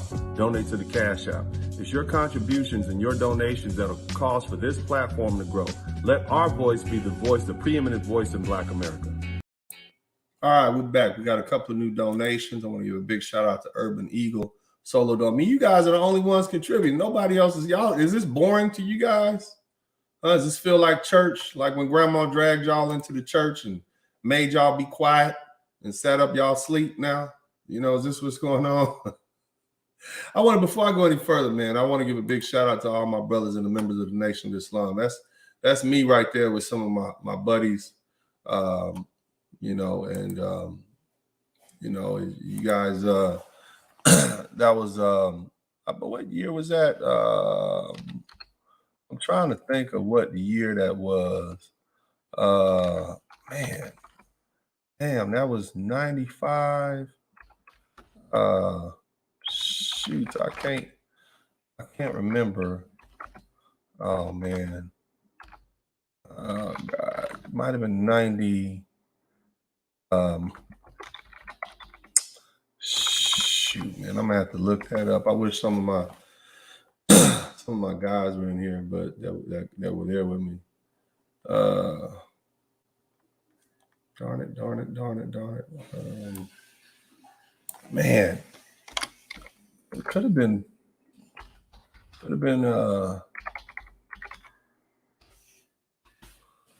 94. Oh. Well, anyway, I have great respect for the brothers in the Nation of Islam, and I appreciate you. You see what I mean? And as you guys can see, that's Dr. Khalid Muhammad right there in the middle.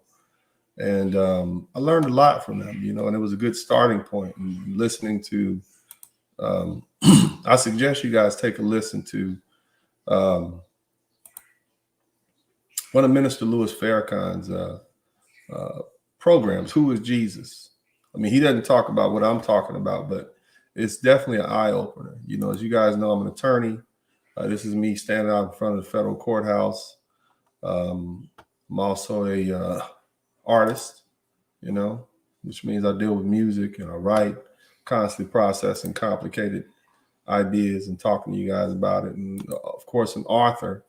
So, and in these books, I actually talk a lot about, I interpret, just like I'm giving you guys these interpretations of the Bible that you probably won't get anywhere else. I do that. So you guys, if you want to get the books, it'd be very helpful. Go ahead and email me at sperlingdennis@gmail.com. But in the meantime, you guys got to continue to contribute to the Super Chat, the Cash App, and the PayPal. Go ahead and contribute. And, you know, let me know you appreciate it. But in the meantime, let me go back to where I was. So we talked about Jesus Christ. Who was he really? I explained to you he was a revolutionary, and he was resisting the oppression of the Roman government. You can look at his Sermon on the Mount. He advocated at least two techniques: turn the other cheek, which required the person who was trying to exert their dominance over you to hit you in the cheek with an open hand or a punch, which then what? Basically now we're equal in that custom. Same thing with giving them the cloak after they ask you for the coat, and now you're naked and they are ashamed, right? They're now cursed because they're looking at you naked. And then of course the government's reaction, the Roman government's response to Jesus Christ, they hung him like he was the enemy of the state, right? And they charged him with sedition and inciting the riot. So he was talking like a revolutionary. The government treated him like a revolutionary in that they tried, convicted him, and executed him. So it's pretty fair to say he was a revolutionary, and he advocated passive, nonviolent resistance. And who else do we know who's famous for that? The Honorable Dr. Martin Luther King. Now, what do we know about Dr. Martin Luther King? You guys know enough. If you've been in America, you should have studied him by now, plenty. Right, but we know that He was well-studied, religious leader. He had a doctorate degree in theology. You guys remember some of the things, the March on Selma. What did they do at that time? What was the March on Selma about? Right? We often mock our ancestors, especially some of these modern day pro-blacks. They love to mock their ancestors. See, most of them, you know, they don't even have the depth to even understand what was going on. You are basically marching, you're violating the law, and that evokes a response. You're marching an army of people through enemy territory. That's what that march was.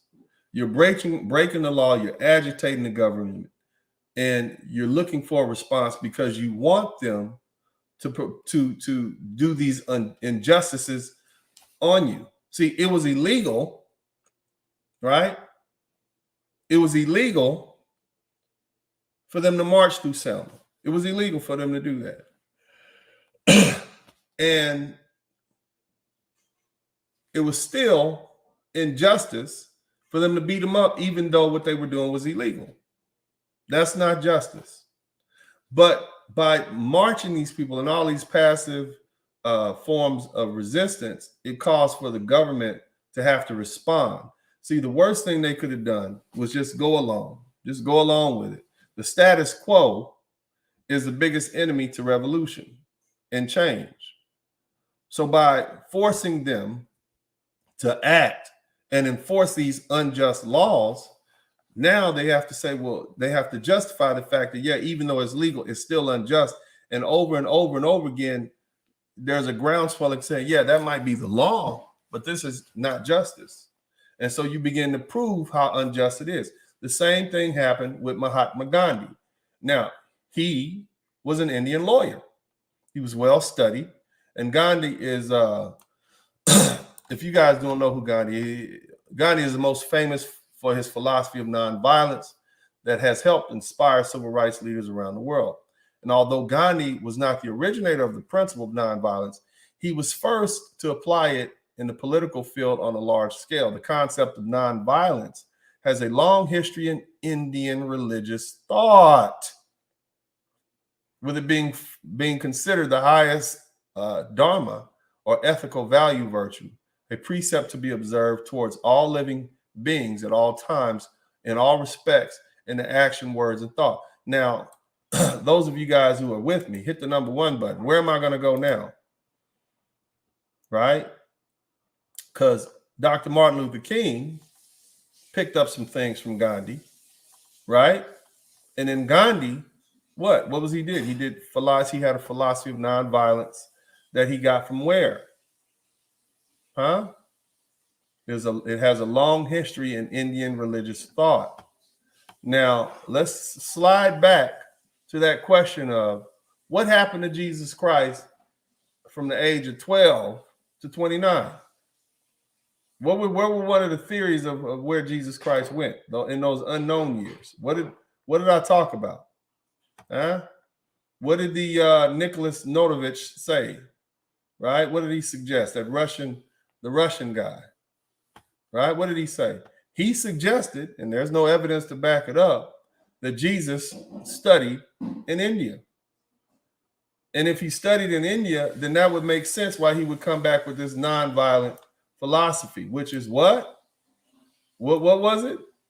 Huh? It had a long history in Indian religious thought. Just something to think about, right? Just something to think about. I don't have any evidence to support it. There's no evidence of in the Bible.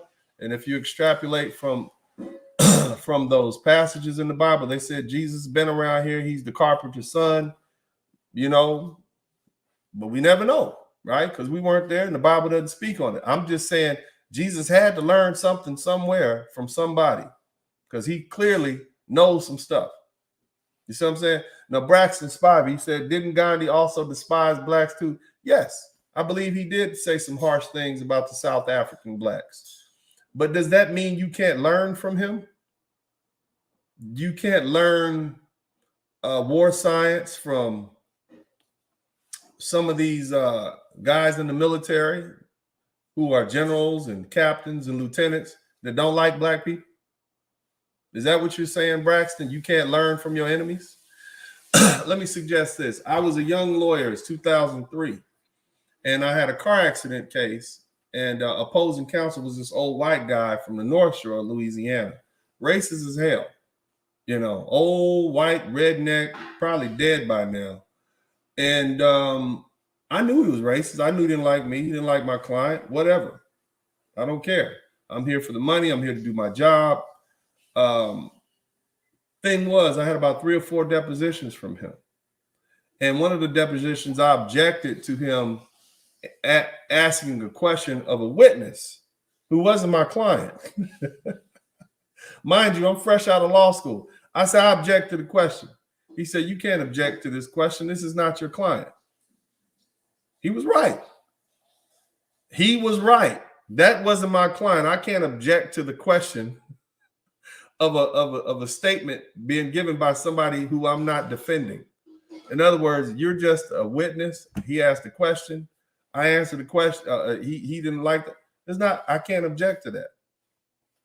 Not as to that. I can maybe object to the form of the question, say it's ambiguous or whatever, and he'll say, "Well, do you understand what I'm saying?" Fine.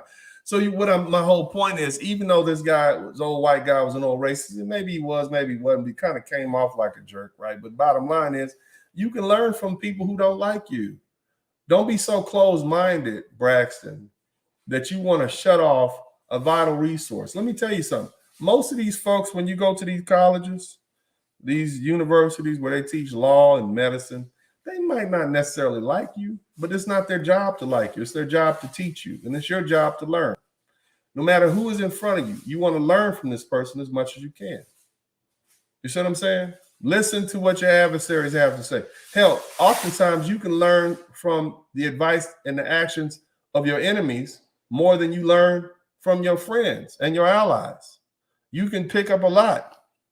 I mean, how many of us have gotten beat in a fight and learned more from that beating from our adversary than we did our friends who were trying to teach us how to fight or prepare us for the fight?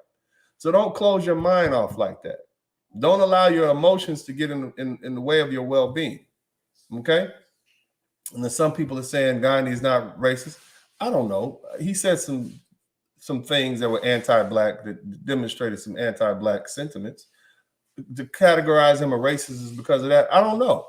All I do know is that this nonviolent philosophy, which is a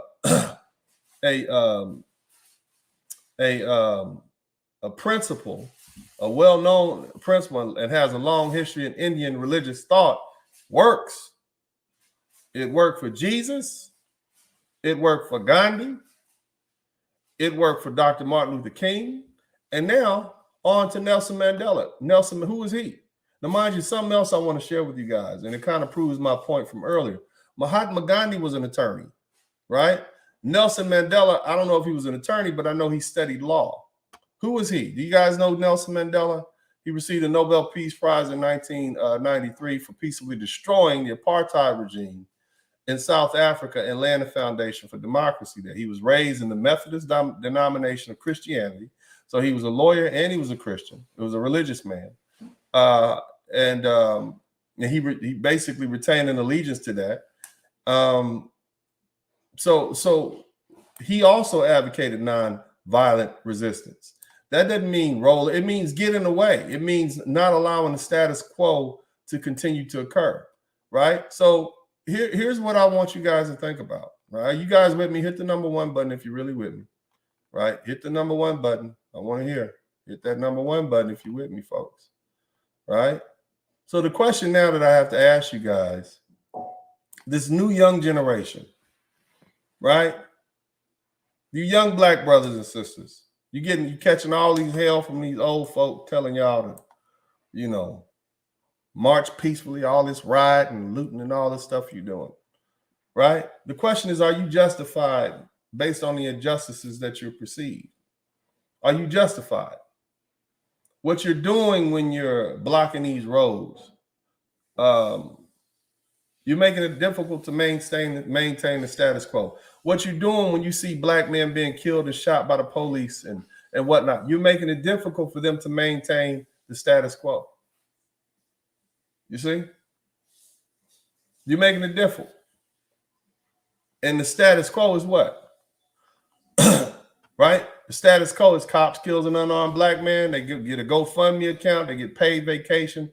And then after full investigation, they're reinstated and there's a finding of no wrongdoing.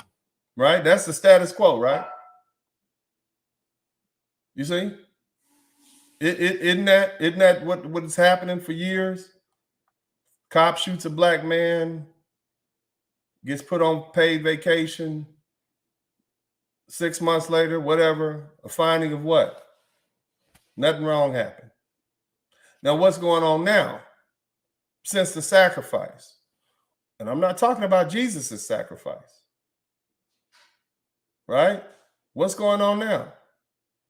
Black men are dying. Black men have died. Who are these black men and these black boys? Trayvon Martin. He made a sacrifice. He was sacrificed, right? He died.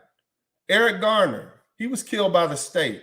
Trayvon Martin killed by a race soldier, killed by a Zimmerman who was acting when?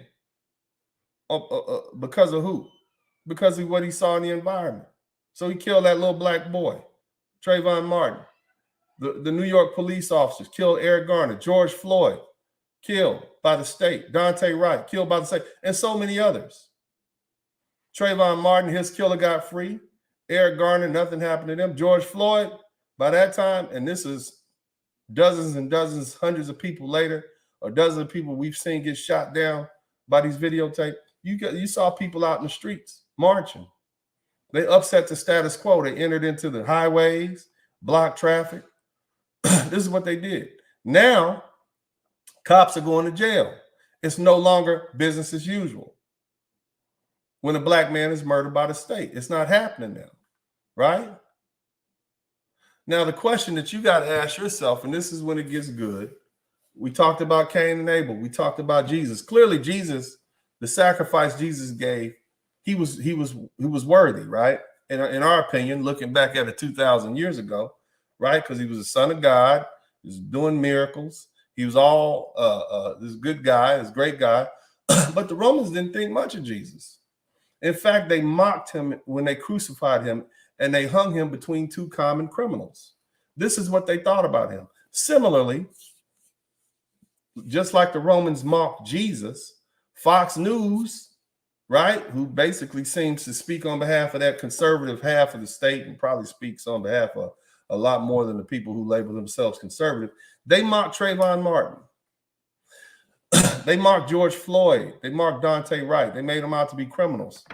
Eric Garner, they mocked them. They made them out to be criminals, didn't they? They were unworthy. This is an unworthy sacrifice. Isn't that what they said? Basically, they're treating them like they're common criminals, nobodies. Same way. Same way they treated Jesus, same way that the Romans, Jesus is just a nobody. They're trying to convince you that the sacrifice was deficient, that they were nobodies and were unworthy of life, and therefore no hope for a better tomorrow should be expected because your sacrifice wasn't sufficient, just like Abel's. That's what they're telling you. So there's no hope. Keep your head down, get back to work, maintain the status quo, which is what is an unjust, racially biased system that works in their favor and gives rise to injustice. That's what we're dealing with. So I'm ask you again, whose side would Jesus be on in this fight? Jesus being a revolutionary. They said Jesus was unworthy. Jesus was a nobody. He was at best a carpenter's son. He was a nobody.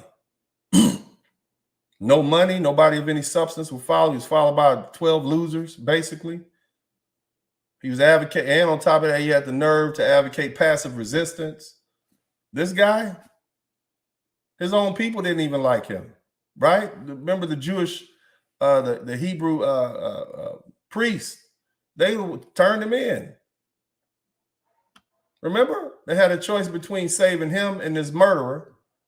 And who did they save? They saved, let the murderer go free. Remember that story? They didn't even like him. His own people didn't like him. But his sacrifice was deemed worthy. And it brought about change. Now, the question I want to ask you, what did their sacrifice mean to you? And when I say they, talking about George Floyd, Eric Garner, Trayvon Martin, Dante Wright, what did it mean to you? See, it doesn't matter what it meant to the government. It doesn't matter what Fox News has to say. The question is, what did it mean to you? And more importantly, why did it mean anything to you? Because they, Eric Garner and all the others, Dante Wright, Trayvon Martin, all of them, and it's too many to name, they were from among you. They were your people, those black men. And now, in your desire for justice, you are in rebellion. Every time you see injustice in the form of your own being shot and killed by the state or some vigilante, you may now be inclined to riot, protest, burn down buildings, loot, block streets and highways, etc. In doing so, you're upsetting the status quo. And what's the effect of your nonviolent protest on the system?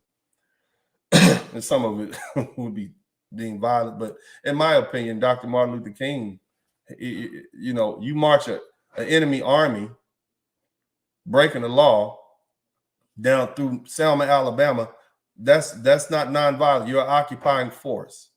To me, that's as bad as burning down a building. You are a threat, an occupying force. I talk about it a lot in my books. You guys want to check it out, hit me up at sperlingdennis@gmail.com. You can get the books, all three, for $54.99. But the bottom line is what's happening now because of your non-violent protest of the system. Now, prosecutors, judges, and jurors are taking this into account in those courtrooms. And what's happening? They're now both careless cops, right? Like that one we saw the other night, Potter, careless cops. And some believe she did it on purpose. Taser when she shot Dante, right? But I'm going to say she was careless. And the racist cops, like the cop that killed George Floyd, they're all being arrested, tried, and convicted. Now, the thing is, folks, you can become complacent. You can become complacent, but my suggestion is to not let up. What do I mean by that? Continue with your nonviolent resistance. Don't ease up. Don't become complacent. Don't relax. Continue with your nonviolent, passive resistance until those in charge accept the new condition precedent. See, this is the thing. Whenever there is injustice, the status quo will be upset and no business as usual. They're going to learn that fact. That's what's happening now. And that's where we are. And the question is, whose side would Jesus be on, knowing what you know about him, knowing you know he was into passive resistance himself? Martin Luther King, Mahatma Gandhi, who else? Nelson Mandela. All of them would be on your side. All of them who advocated on behalf of what? Nonviolent resistance. They would do what? They would be on your side. Right? Now, I want to talk to you guys about something else. I'm going to go ahead and open up the chat room. I want to hear what you guys have to say. Shout out to Kenneth Williams. The link is in the chat room. Coming up right now.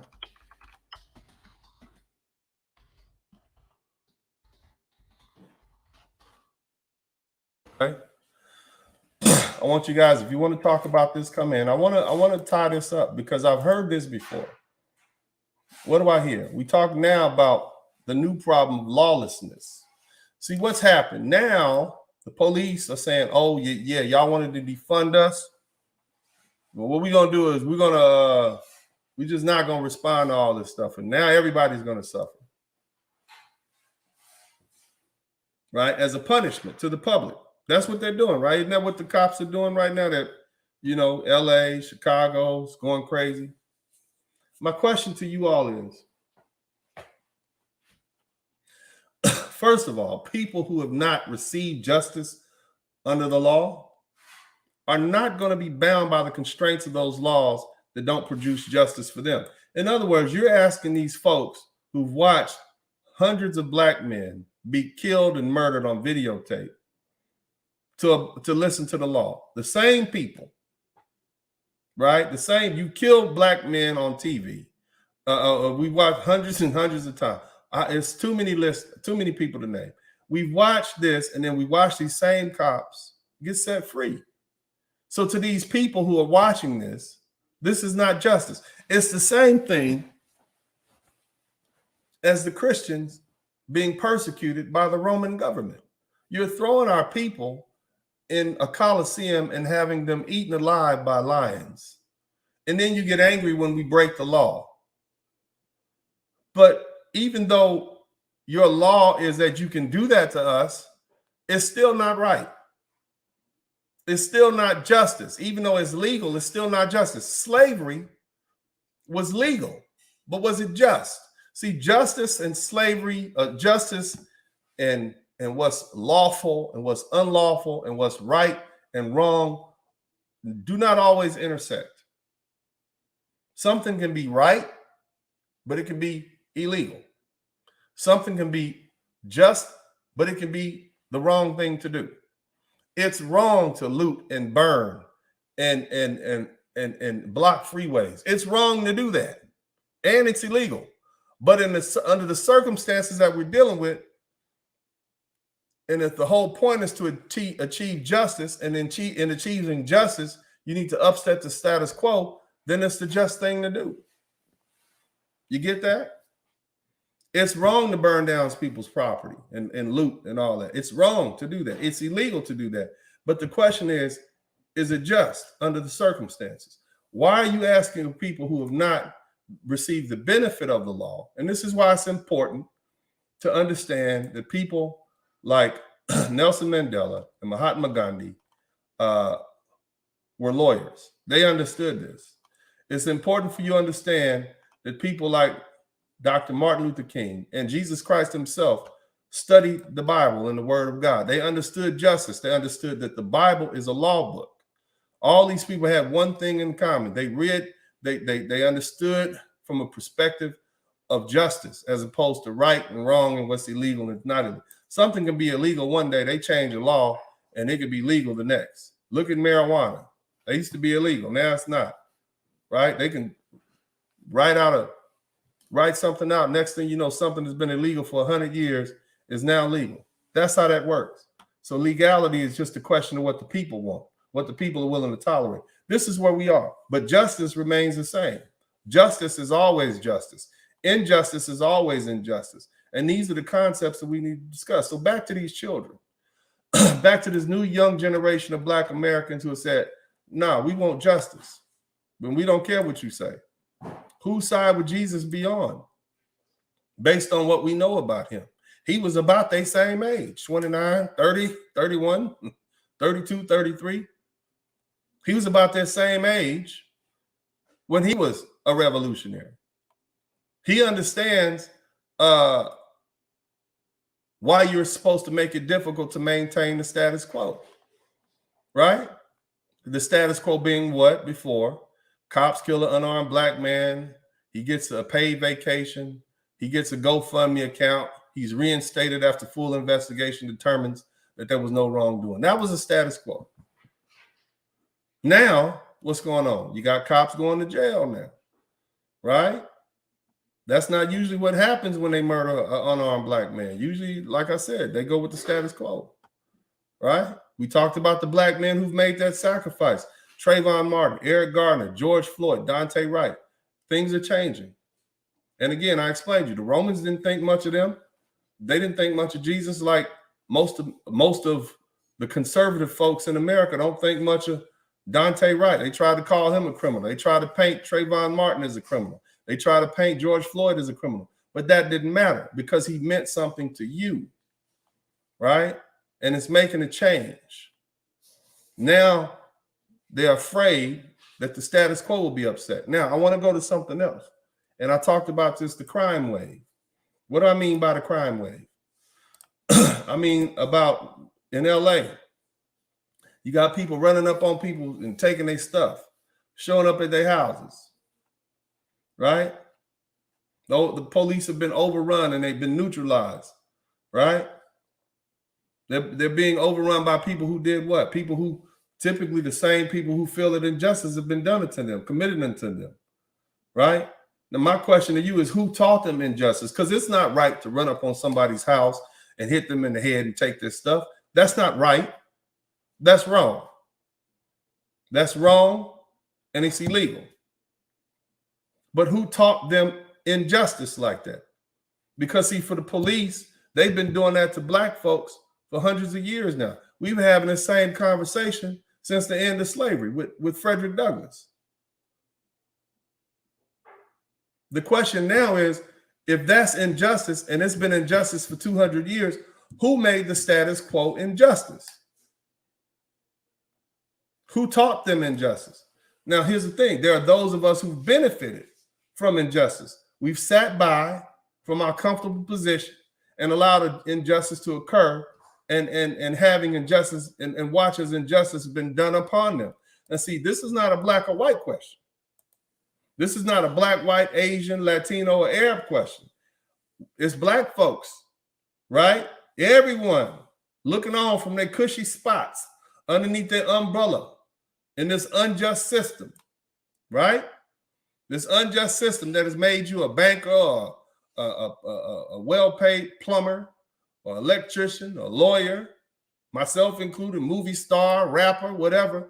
You've sat up under this umbrella of injustice. Well, you sat up under this umbrella in this system and you made it, but you still watching as injustice is being perpetrated upon people.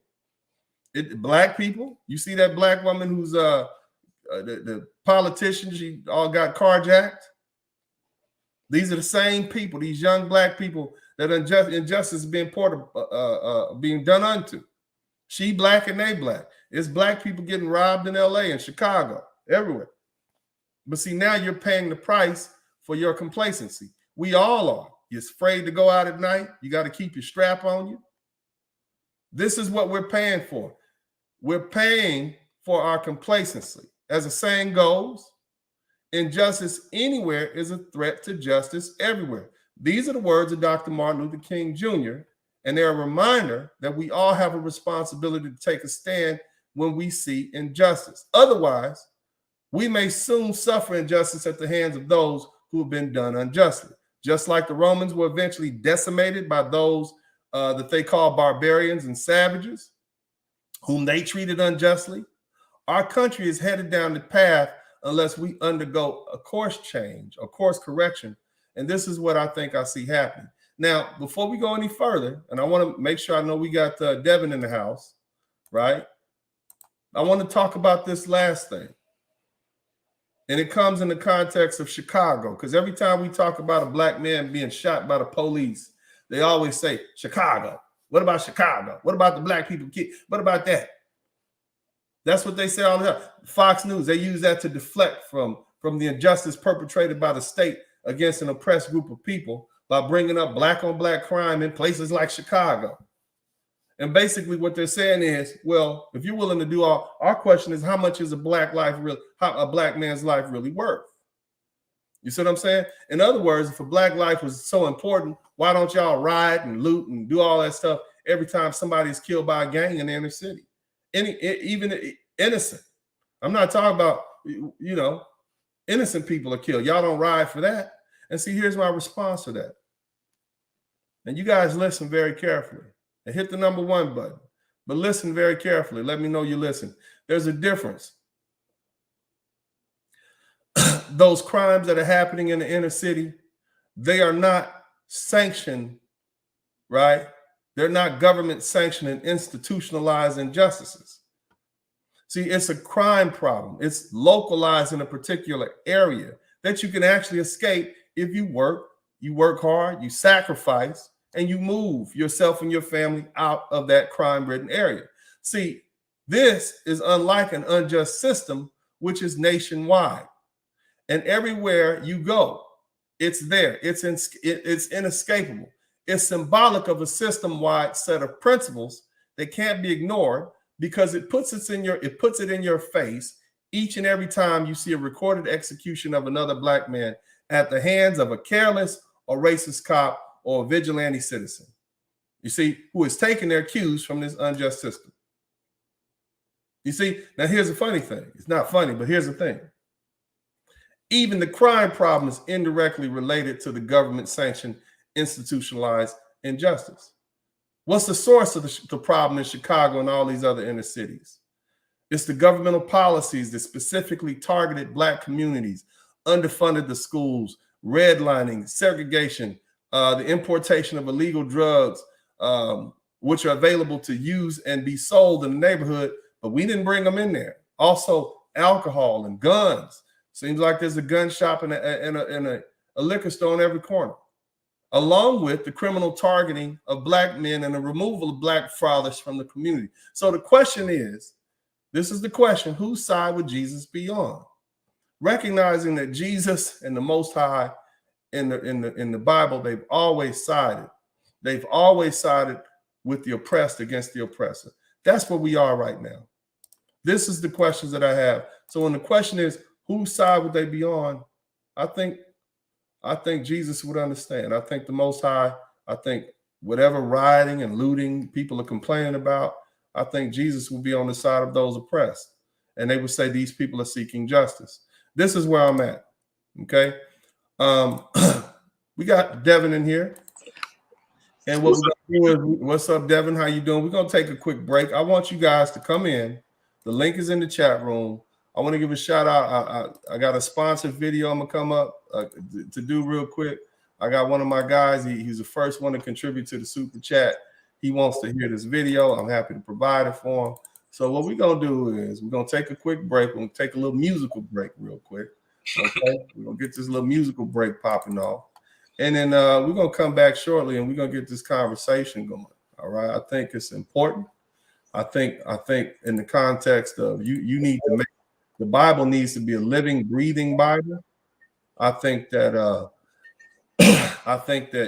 tonight what I've done here is I've given you something that you can really understand. So if you like that, you appreciate the format and you appreciate what we're doing here, then make sure you contribute to the Cash App, make sure you contribute to the PayPal, make sure you donate to the Super Chat.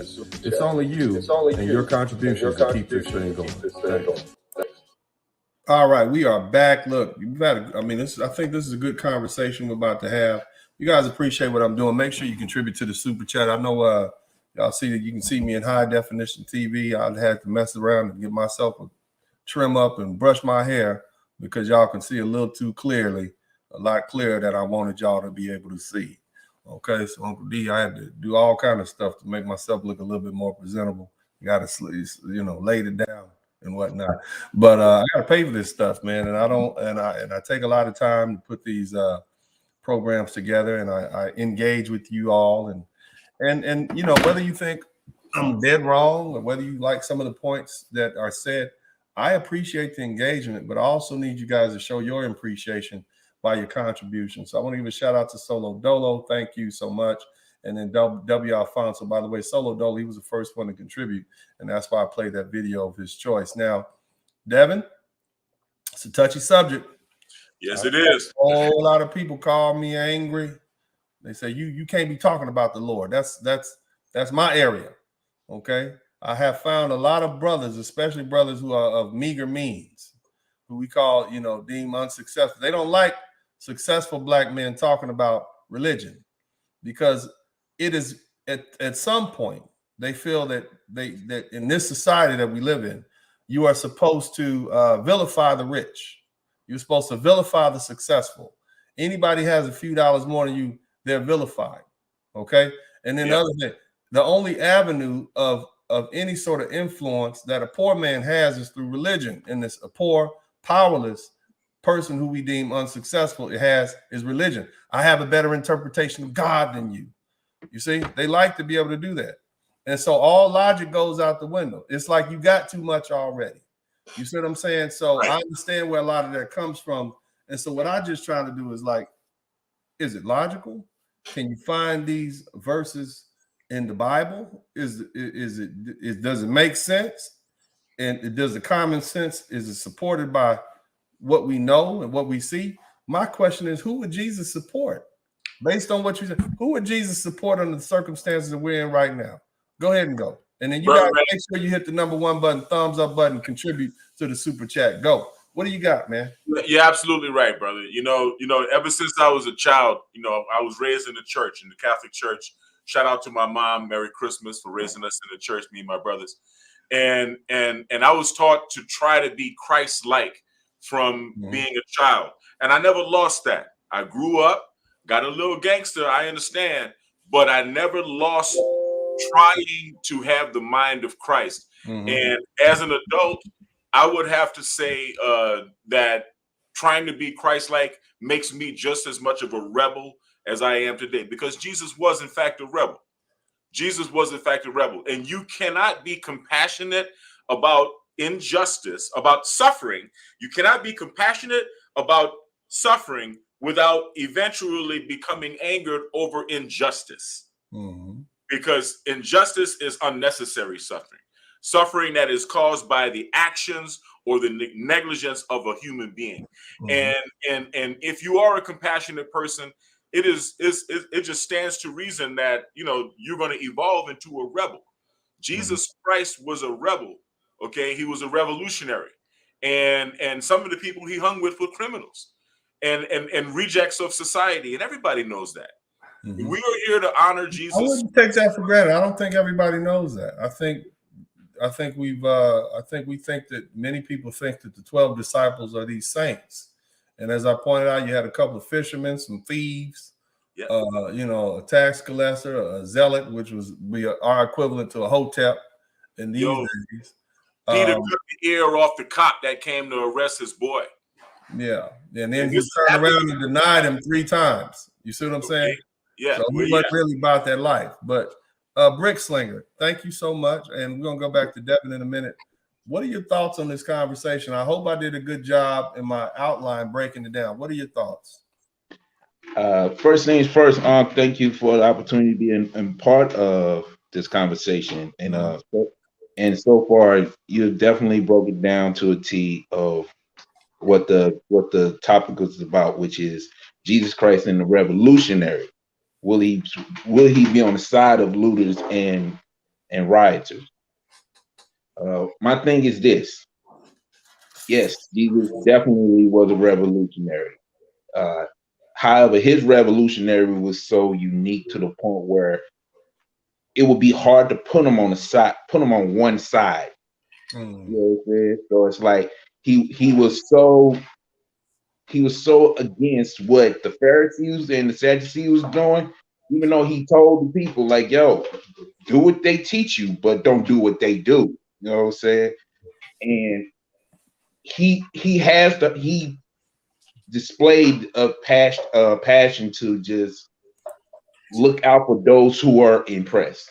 If anything, he definitely fulfilled the prophecy when it came to the oppressed. He came to set the captives free and all that stuff.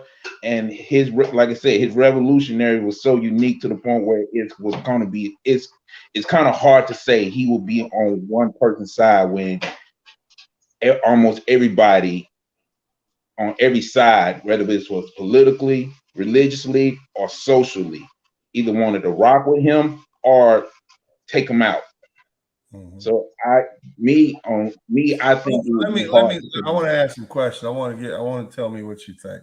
So I gave some examples of his words and his actions, or at least the government's actions towards him. So why he was a revolutionary, right? I talked about the Sermon on the Mount and how he talked about in that culture at the time, the backhand of the right hand was used to slap somebody who was an inferior. And if you did the open hand slap, then you would basically be telling them they're equal. So in turn the other cheek, that was basically, you slap me, okay, slap me again. And you basically telegraphing that we equals, which is not something that you want to telegraph. And then I talked about giving the other cloak, giving them, they want your pants, give them your coat. So now you're naked. And so they're cursed. They're ashamed because they're looking at your naked body, right? I talked about how the Roman government basically arrested him for being inciting the people to riot and sedition, trying to get off, start their own land somewhere. And so those two things right there, that's revolution. That's a rebel. That's a We call the Confederacy a rebel for a reason. They rebelled against the U.S. government. Sedition was their charge. This is the same thing that Jesus Christ was doing. He was a rebel. You see, so when we put it in that context, do we now, does that create a better understanding of this person who is our central worship, the central person of focus? Does that help you better understand who this man was that we all look up to? Yep. Absolutely. If anything, it add more to his characteristics, his purpose, his overall in general mission. Mm-hmm. Because it would be hard, like it would definitely be difficult for him to be just one particular thing. Though we see so much, and one thing I do not I respect about you is that you bring in a brand new angle. Mm-hmm. Because I don't think too many people acknowledge the fact that Jesus was revolutionary. They may mention him being the Messiah and the Savior and Lord, which is all true. However, him being a revolutionary changes the whole mind of not just the mindset, but also the game as far as how he contribute to society, how he presented himself to the people on many levels. Mm-hmm. So it definitely add more. Right. And you young brothers, I want you to, what does it do? It changes. What does it do? What's another word for change? Evolve. If something changes, it's no longer the same, right? Right. Exactly. So what has been the problem with the system that we have here in the United States as a criminal justice system and all the other systems as directed towards black men? What has been the problem with it? Oh, it's been the same. Open. Yeah, it's definitely the same. It's definitely the same. So what I'm presenting to you is something that's going to change the status quo. So there are people who benefit from the status quo. Mm-hmm. There are black people who benefit from the status quo. Preachers, high on the list. Politicians, high on the list. And if your preacher benefits from how things are right now, why would he then give you an interpretation of the Bible that makes you see things in a light that changes your perspective of what Jesus Christ was? You all were raised to believe Jesus Christ is a punk that said, let people hit him in the face, and he didn't do nothing about it. That's right. That's that slave making interpretation of the Bible that you've been fed. That's what I talked about recently, I guess, in this summer, about that slave. They give you that interpretation and let you go with it because it allows you to maintain the status. It allows them to maintain the status quo. You see what I'm saying? See, I'm not here to maintain the status quo. I'm here to speak the truth, period. Whether it's good for me or bad for me or whatever. I said something very powerful at the end of this conversation. I said, those of us, I didn't say them, I said those of us who have been complacent while this system of injustice does what? Continue with the injustice upon those of us who have it done upon. We got our houses, we got our BMWs. You see what I'm saying? We got our job as politicians, we got our entry-level jobs, we got our college degrees, we got our trucks and our truck. We making money as truckers and electricians. And so hell with the rest of them. They need to pull themselves up by their bootstraps. You see, that's what we have made it. Now we are under this umbrella of the system of white supremacy. That's what a lot of the hoteps and black powerites call them. We're under this system that's unjust. There's always been injustice. Look at the history of China. They ain't nothing. The Ming Dynasty, the Chow, all of them have treated somebody with some sort of injustice. That's how systems are. But we've sat by and watched injustice done upon our own people. And now what? Now they out carjacking. Now they out rioting. Now they out protesting.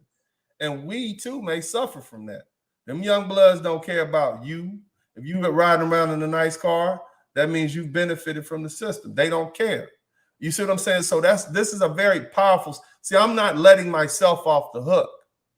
You see what I mean? But I'm not letting the rest of us off the hook either. And my question is, whose side would Jesus be on?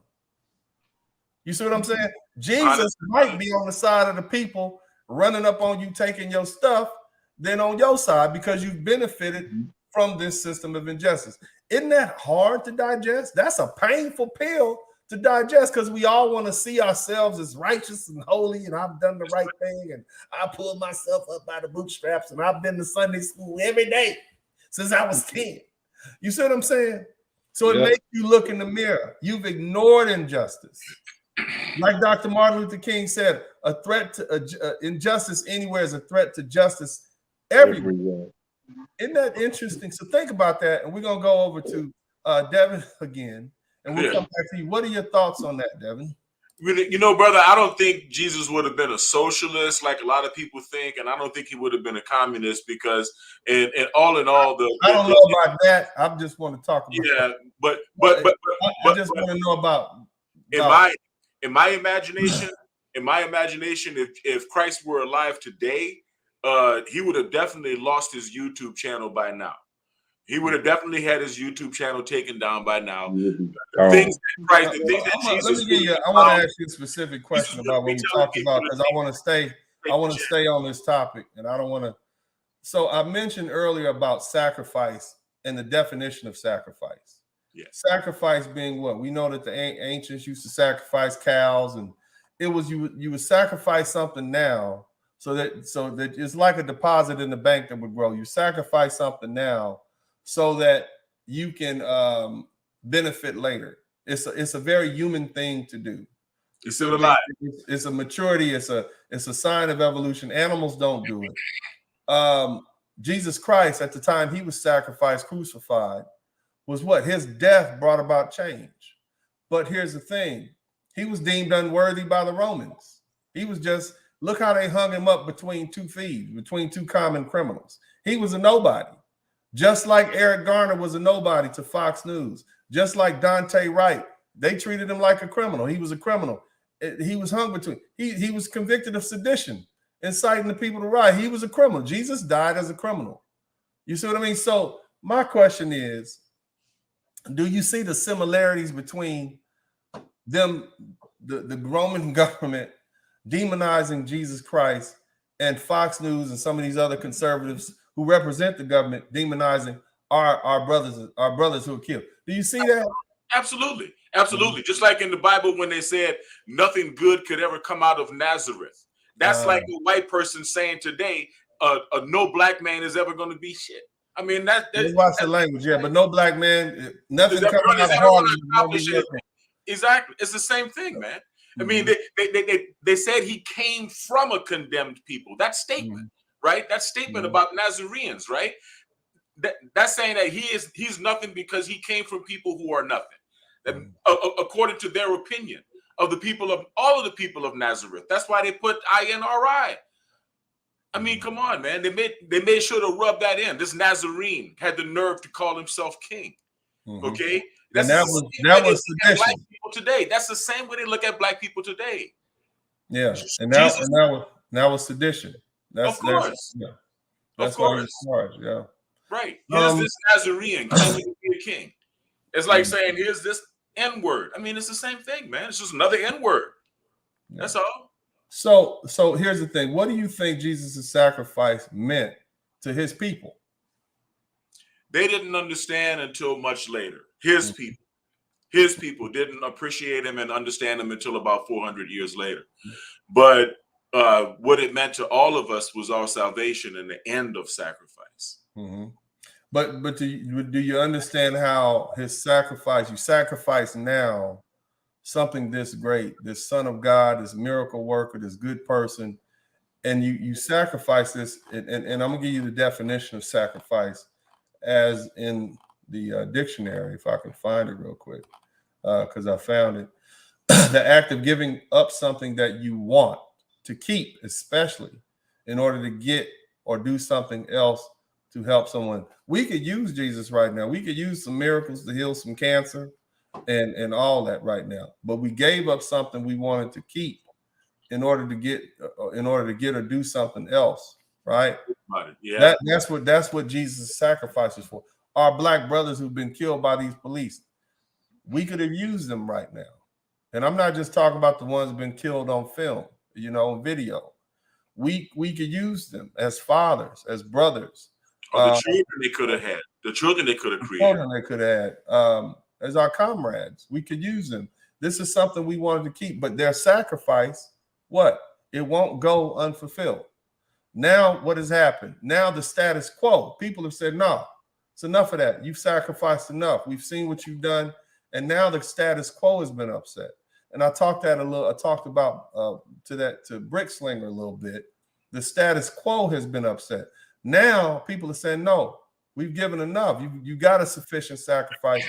Whether you think those black men's life was sufficient, whether you think George Floyd was worthy or not, the bottom line is we think it's worthy. And so we're going to protest and we're going to riot.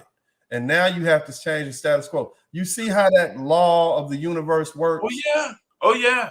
It don't stop. Yes. Yeah. What about Brickslinger? Do you get that? Like, you see how that works? This passive, nonviolent resistance. Do you see what happened here? Oh, absolutely. And then if anything we all continue to learn is that there's nothing new under the sun. Like the same technique that was produced even in the time of Jesus to the 60s with March and Selma, even up to this point where there are, whether folks want to say it is or isn't, the peaceful protest is still active to this day. Well, see, I want you to be careful. Yeah. Is it peaceful or is it passive resistance? Because see, let me tell you something. If I was, let's say I was the biggest Crip in America, okay, and I marched 3,000 Crips down a street right in the heart of the middle of the Blood neighborhood. Would that be peaceful? Would it be peaceful? I like that, Unc. Would it really be peaceful? It will only be peaceful if the motive was peaceful. If not, it would be just like a big so like a Trojan heart. What do you think? What do we know is going to happen? If you march your enemy down the middle, march your enemy down the middle of his enemy's main corridor, what do you think is going to happen? Because you say, what's the intent? Why do we march these? Why do we put all these 10,000 black people in the middle of Selma, Alabama, around these racist white people who said, number one, this is illegal and y'all ain't supposed to be here and we don't like y'all? What do they know what's going to happen? You know what? Good question. So is it really I can only imagine that. I can only imagine that. See, if you look at military tactics, right? Basically, Martin Luther King and them said, we're basically going to put this occupying force in the middle of enemy territory, and they're going to respond. So they knew from the point it wasn't going to be peaceful. Right. But that is passive resistance. If somebody slaps you in the face and you turn the other cheek, that's it. For them to slap you again, that's passive resistance. It's not peaceful. You're inviting violence. If you invite violence, then you yourself are not a peaceful protester. Exactly. If you invite, think about that. Just like I ain't shoot him, he shot him, but you was with him. All y'all violent. You see what I'm saying? You invited the violence. You knew what was going to happen. You picked the fight by putting yourself in the middle of your enemy's territory, inviting them to perpetrate violence on you. But why? What was the whole point? To demonstrate that this law, which was the law at the time, keep people segregated, y'all do what I say do, was injustice. See, sometimes what's legal is still not just. You see, sometimes what's right is still not just. It's not right to rob people, Brickslinger. It's not right for them brothers who are out in California running up on them people's houses and taking their stuff. That's not right. That's wrong. It's wrong and it's illegal. Carjacking people is wrong and it's illegal. Right. But in the big picture of things, when we look at the system, we look at the fact that these same young people have had their fathers taken away from them. They've watched their mothers ingest drugs. They've lived in abject poverty in a country that is full of riches and wealth, right? They have been subjected to injustice. So why then should we ask them, right, to give us justice, to do what's right? You understand what I'm saying? And that goes for all of us, black, white, brown, Arab, all of us are subject to feel the injustice that they've had to deal with. Our children are, until we do something about it. You see what I'm saying? It's a complicated question. It's not a matter of, see, when you talk about justice and injustice, it's not a matter of right and wrong. This is why it is important that we understand that Jesus, Dr. Martin Luther King, Mahatma Gandhi, Nelson Mandela, all of these purveyors of nonviolent, okay, passive, or should I say passive resistance, all of them, Mahatma Gandhi and Nelson Mandela, were lawyers. Martin Luther King was a PhD in theology. Jesus Christ was Jesus Christ. You see what I'm saying? But they all understood the Bible as a law book, or they all had a perspective of the Bible from the perspective of a lawyer. And so lawyers like myself, we don't confuse justice with legal or illegal. You see what I'm saying? Slavery was what? Legal, but was it just? Hell no, it wasn't just. It was right to put somebody back in slavery if what? If they got caught, because the law said that this is my property. But was that justice? No, it was not. You see what I'm saying? You see how that but anyway, we're gonna go back to Devin. Hit the number 1 button if you appreciate what I'm doing, guys. This is hard work. Trust me, on a Sunday night, I'd much rather be sitting up doing something else. But I'm here talking to you guys. So y'all make sure y'all hit the number 1 button. Also contribute to the Super Chat, the Cash App, and the PayPal. And we'll be right back. Hey, what's up, everybody? If you appreciate the format and you appreciate what we're doing here, then make sure you contribute to the Cash App. Make sure you contribute to the PayPal. Make sure you donate to the Super Chat. It's only you and your contributions that keep this thing going. Thanks. Thank you, everybody, for your contributions. I appreciate it. Let's keep it going. Donate to the Super Chat. Donate to the PayPal. Donate to the Cash App. It's your contributions and your donations that'll cause for this platform to grow. Let our voice be the voice, the preeminent voice in Black America. The only time Black men are allowed to speak is when it benefits others. So, hey, this is your opportunity to speak. I want to hear from you. And if you want to make this voice louder and clearer, then what you need to do is contribute to the Cash App, the PayPal, and the Super Chat. I appreciate you. All right, so we're back again. Devin, man, we're coming up on hour number 3. I want you to tell me about this particular conversation that we're having. Something in here. Is there anything in the discussion that I put forward in my agenda that struck you? Anything that you disagree with? Anything that maybe you like or you didn't hear, you hadn't heard it presented in that way? Is there anything that stood out that I maybe I should go over again, or you want to expound on? No, man, I think you're right on about the nonviolent resistance, and I want to add another component to that, because we can take it further, right? We can establish our boundaries nonviolently. We can maintain our dignity nonviolently, but then we can go beyond that and attain power by nonviolently amassing money, wealth, right? By participation in the game, by participation. I saw the sign on one of your videos, right, that said capitalism cannot exist without racism. I don't know. I just know that within the system that we have now, if we can kind of unify ourselves, and I'm not saying unify ourselves as far as saying kumbaya and all the Muslims become Christians and all the no. I'm talking about unify ourselves enough just to make money, man. Just like the brothers did in Greenwood, just like it has been done in many independent Black cities and towns in this country, in the history of this country before. Non-violently protest the abuse by the authorities, and then you can make those problems go away forever by elevating the wealth of our community, man. By elevating the wealth of our community. There's gonna always be a poor class of people. We don't have to occupy that class. That's true. But Devin, let me challenge you on that. I do think finance is a component of our rise. But in a racist system, right? Well, let me say it like this, and I talked about this earlier. Finance, money, they'll get you out of the hood, it'll get you out of Chicago, it'll get you out of the inner cities of LA. But in a system where you as a black man are targeted because of your color, wherever you are, those enforcers of that system are still going to see you for what you are, a target. So you're riding around in your nice car in your nice neighborhood and you're worth $3 million and you got a business and you're a doctor, you're a lawyer, whoever you are, that race soldier is going to see you as what? Still see you as a target, still see you as a person who can be picked on.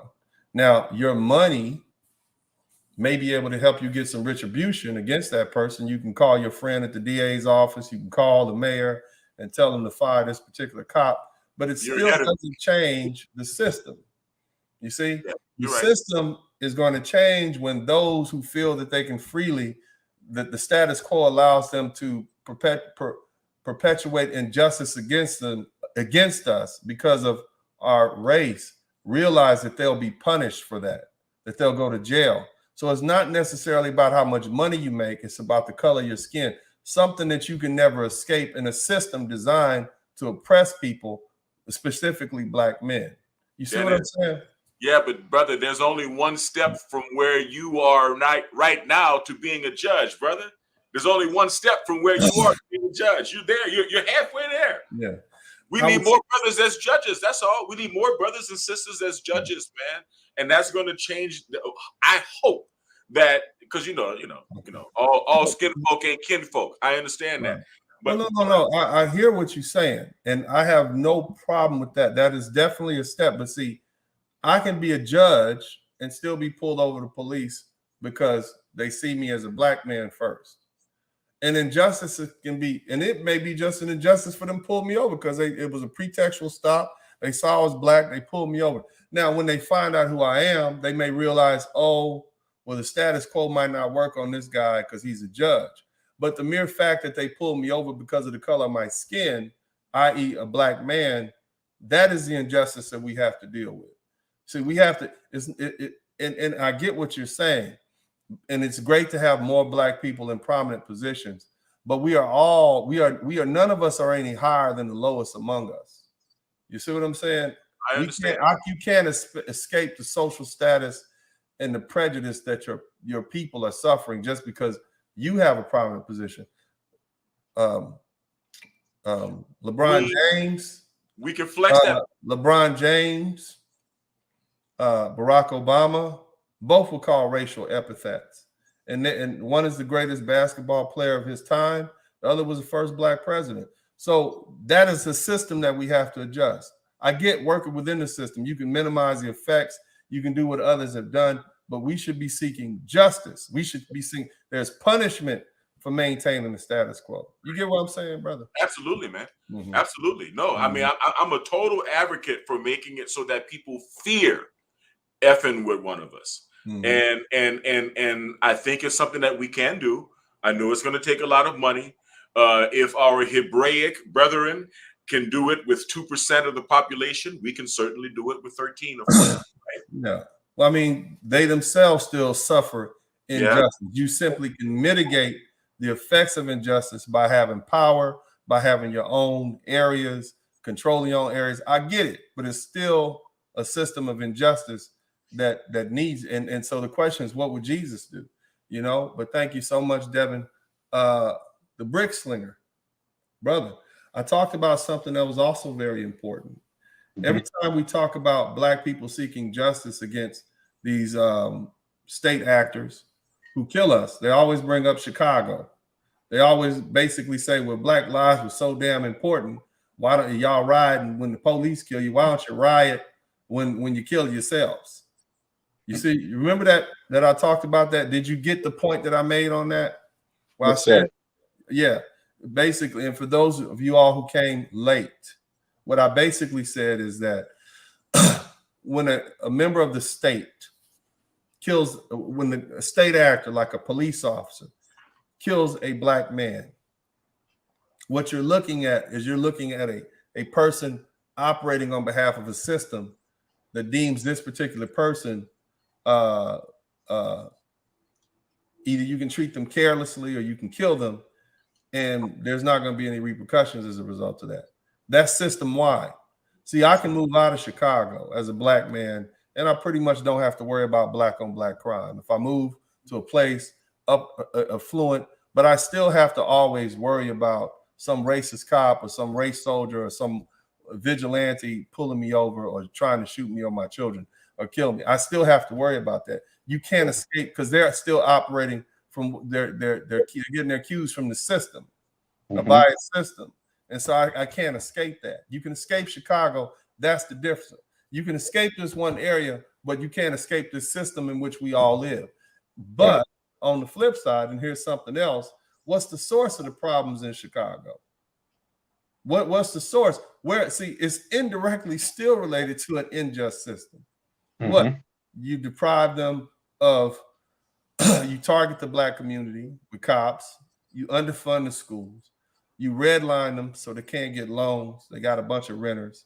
We've had to deal with segregation. We've had to deal with the importation of illegal drugs, which we don't manufacture, but we do use them and then we sell them, especially when we're deprived of other economic opportunities.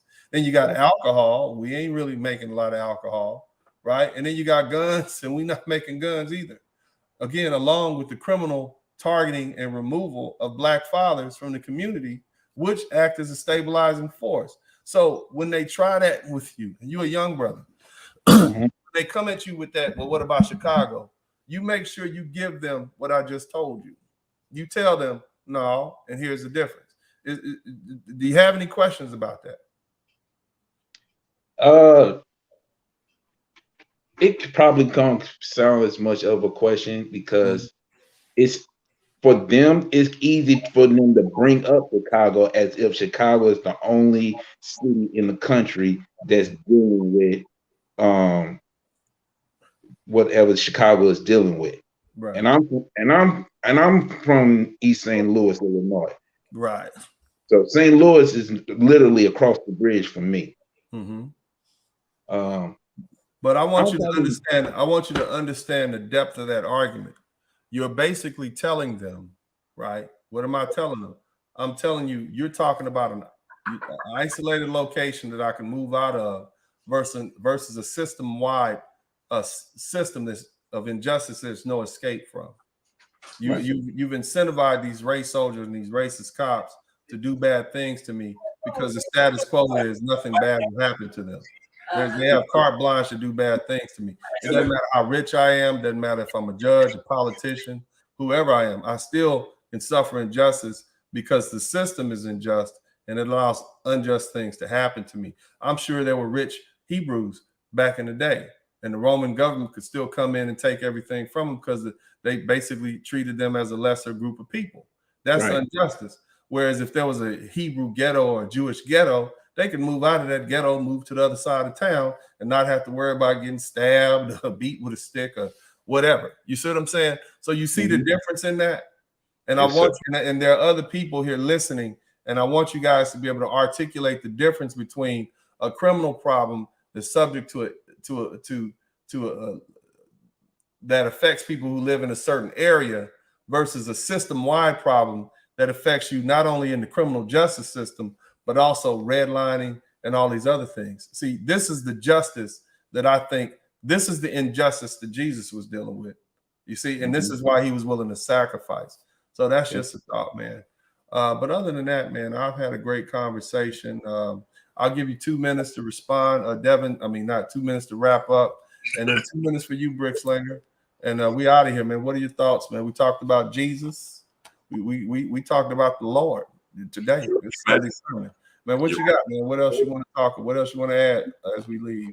I think you're spot on, man, and it's very appropriate for the holiday. You know what I mean? To actually, get away from the Santa Claus and actually think about the man. Think about the man. Think about Jesus and think about the man that he was and the man that he would be today under today's circumstances, the man he would be in today's world. A lot of people, everybody is such a conformist right now, right? People ain't ready to listen to that. I'm just telling you the truth, man. I don't want to, I don't want you to get a strike or nothing, man. But Jesus wouldn't be talking about that, okay? And I mean, like I said, if Jesus were around today, I think the powers that be would do everything that they could to silence him and censor him, right? I think the things that he would have to say would go definitely as against the grain today as they went against the grain back then. Right now, we're in we need Christ right now. We need Jesus. We need Jesus right now more than we ever needed Jesus. And that's the truth. And that's the truth. And we need to sit down and think about what that actually means. Not a figure in the sky with a beard that's going to throw lightning bolts. No, I'm talking about Jesus. I'm talking about the man, the rebel. I'm talking about the revolutionary, the man that would stand up and speak truth to power, right? Because that's what we need right now. And I'm glad you brought this up, man.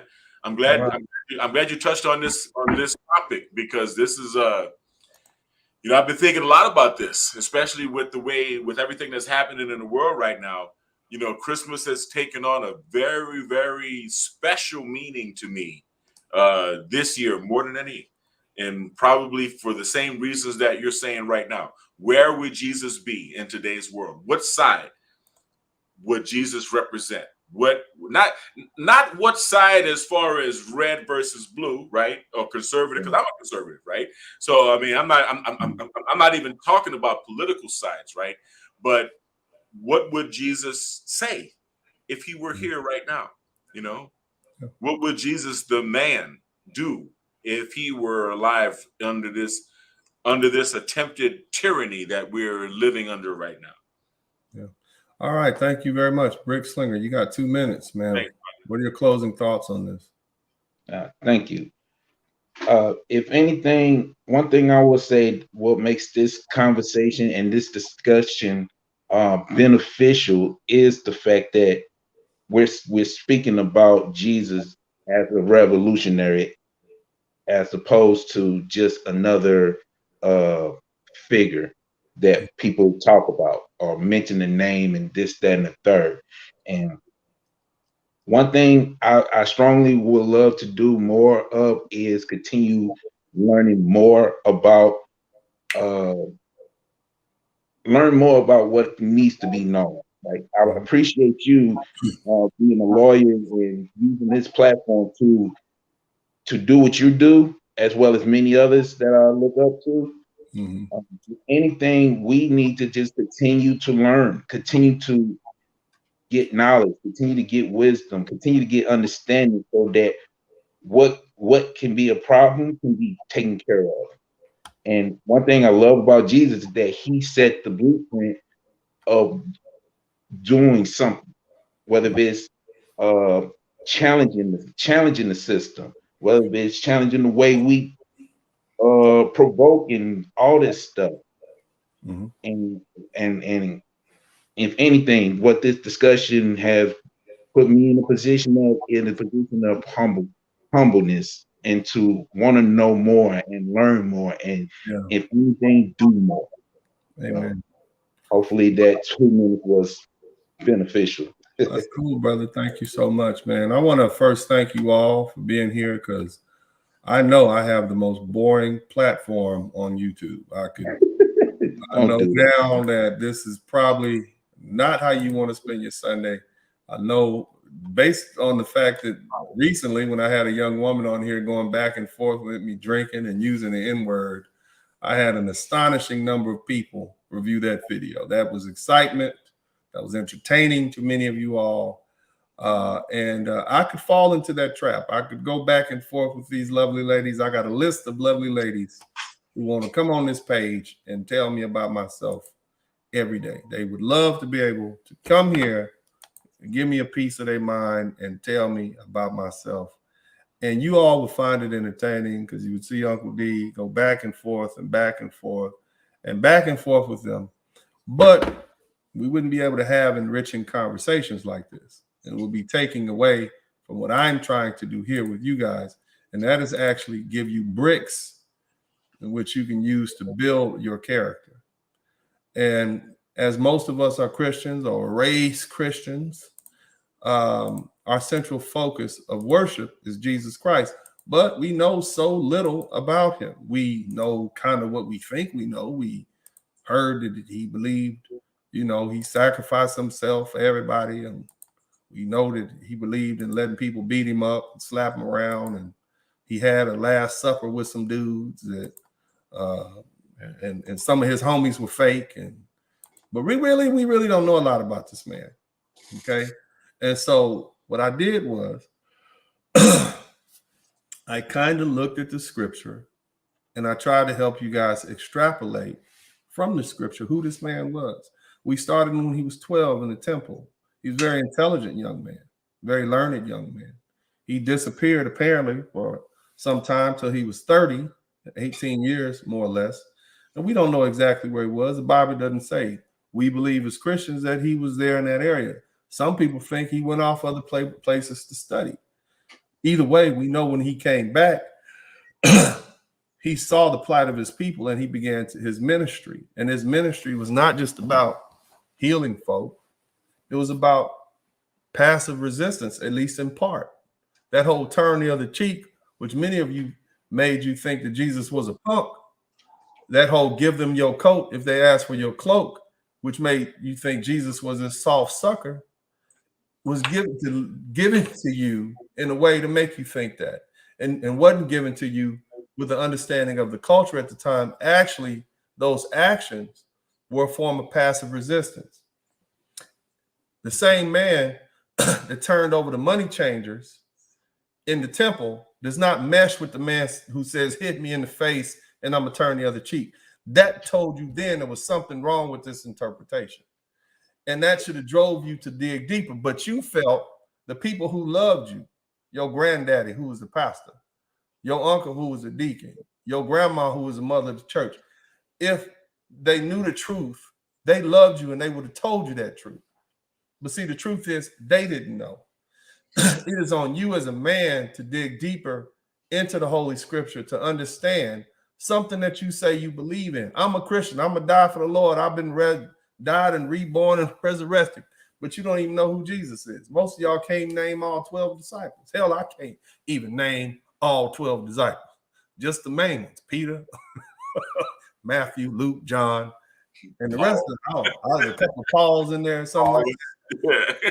So if you believe all the writers, if you believe in something, so you believe in something like you say you do, it's on you to investigate that, especially before you start spreading it around.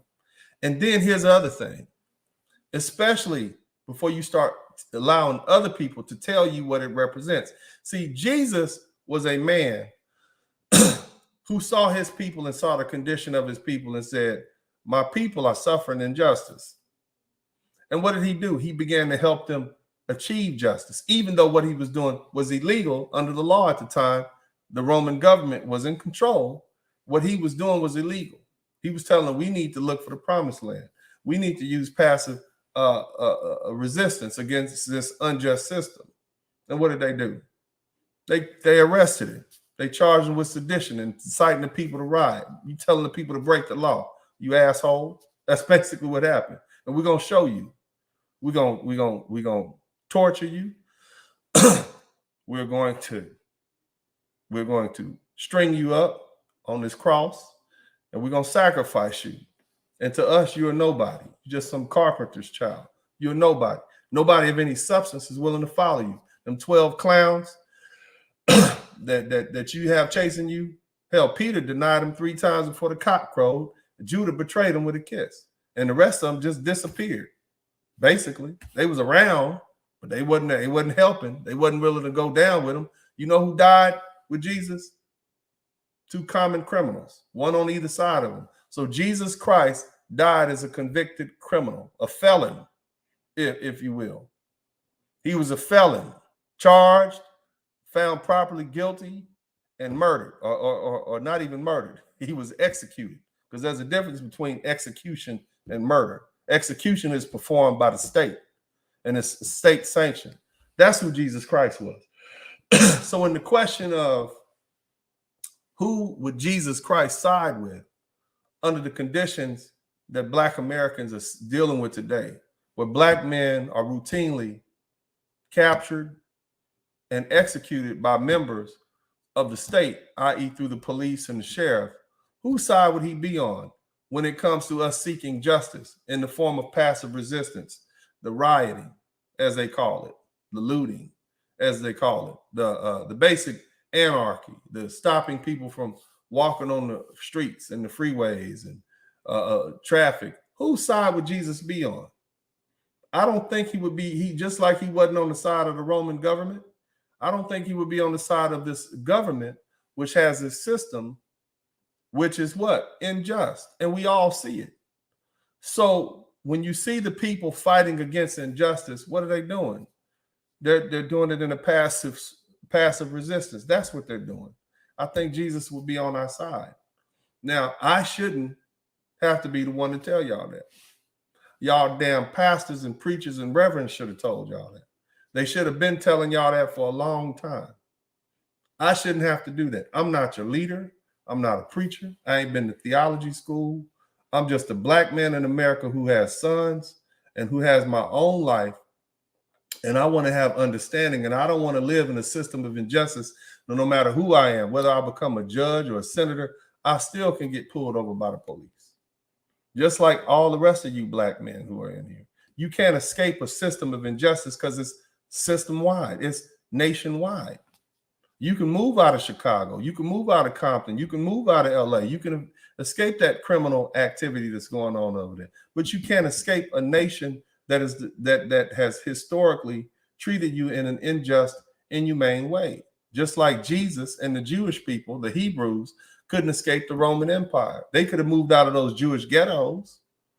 They wouldn't get stabbed, shot, beat up, whatever. But they couldn't escape this system which says, hey, this wealthy Jewish merchant, he could be pulled over and his stuff taken, slapped in the face, have his cloak taken. He couldn't escape that. Couldn't. That's injustice. So I want you all to think about that. I hope this hit right. You know, as the young people say that it don't hit. What they say, it hit, how it hit different. I hope this hit you right. You see what I'm saying? I hope you take this in a way that is constructive and makes you think. I appreciate you bearing with me. As you see, you know, my podcasts have gotten a lot longer, but I hope it's filled with some substance. I hope that you find enlightenment in this. I hope some light bulbs go off in that. I hope that you see things in a different light. I hope this historic figure, this theological figure, this central person, this person of central person, a central focus of worship in Christianity, Catholicism. I hope you see him in a different light and understand that what the most important thing, God is on side of the oppressed against the oppressor. Okay. God bless you all. I love you, man. This is Uncle D. And as I always say at this time, I'm out.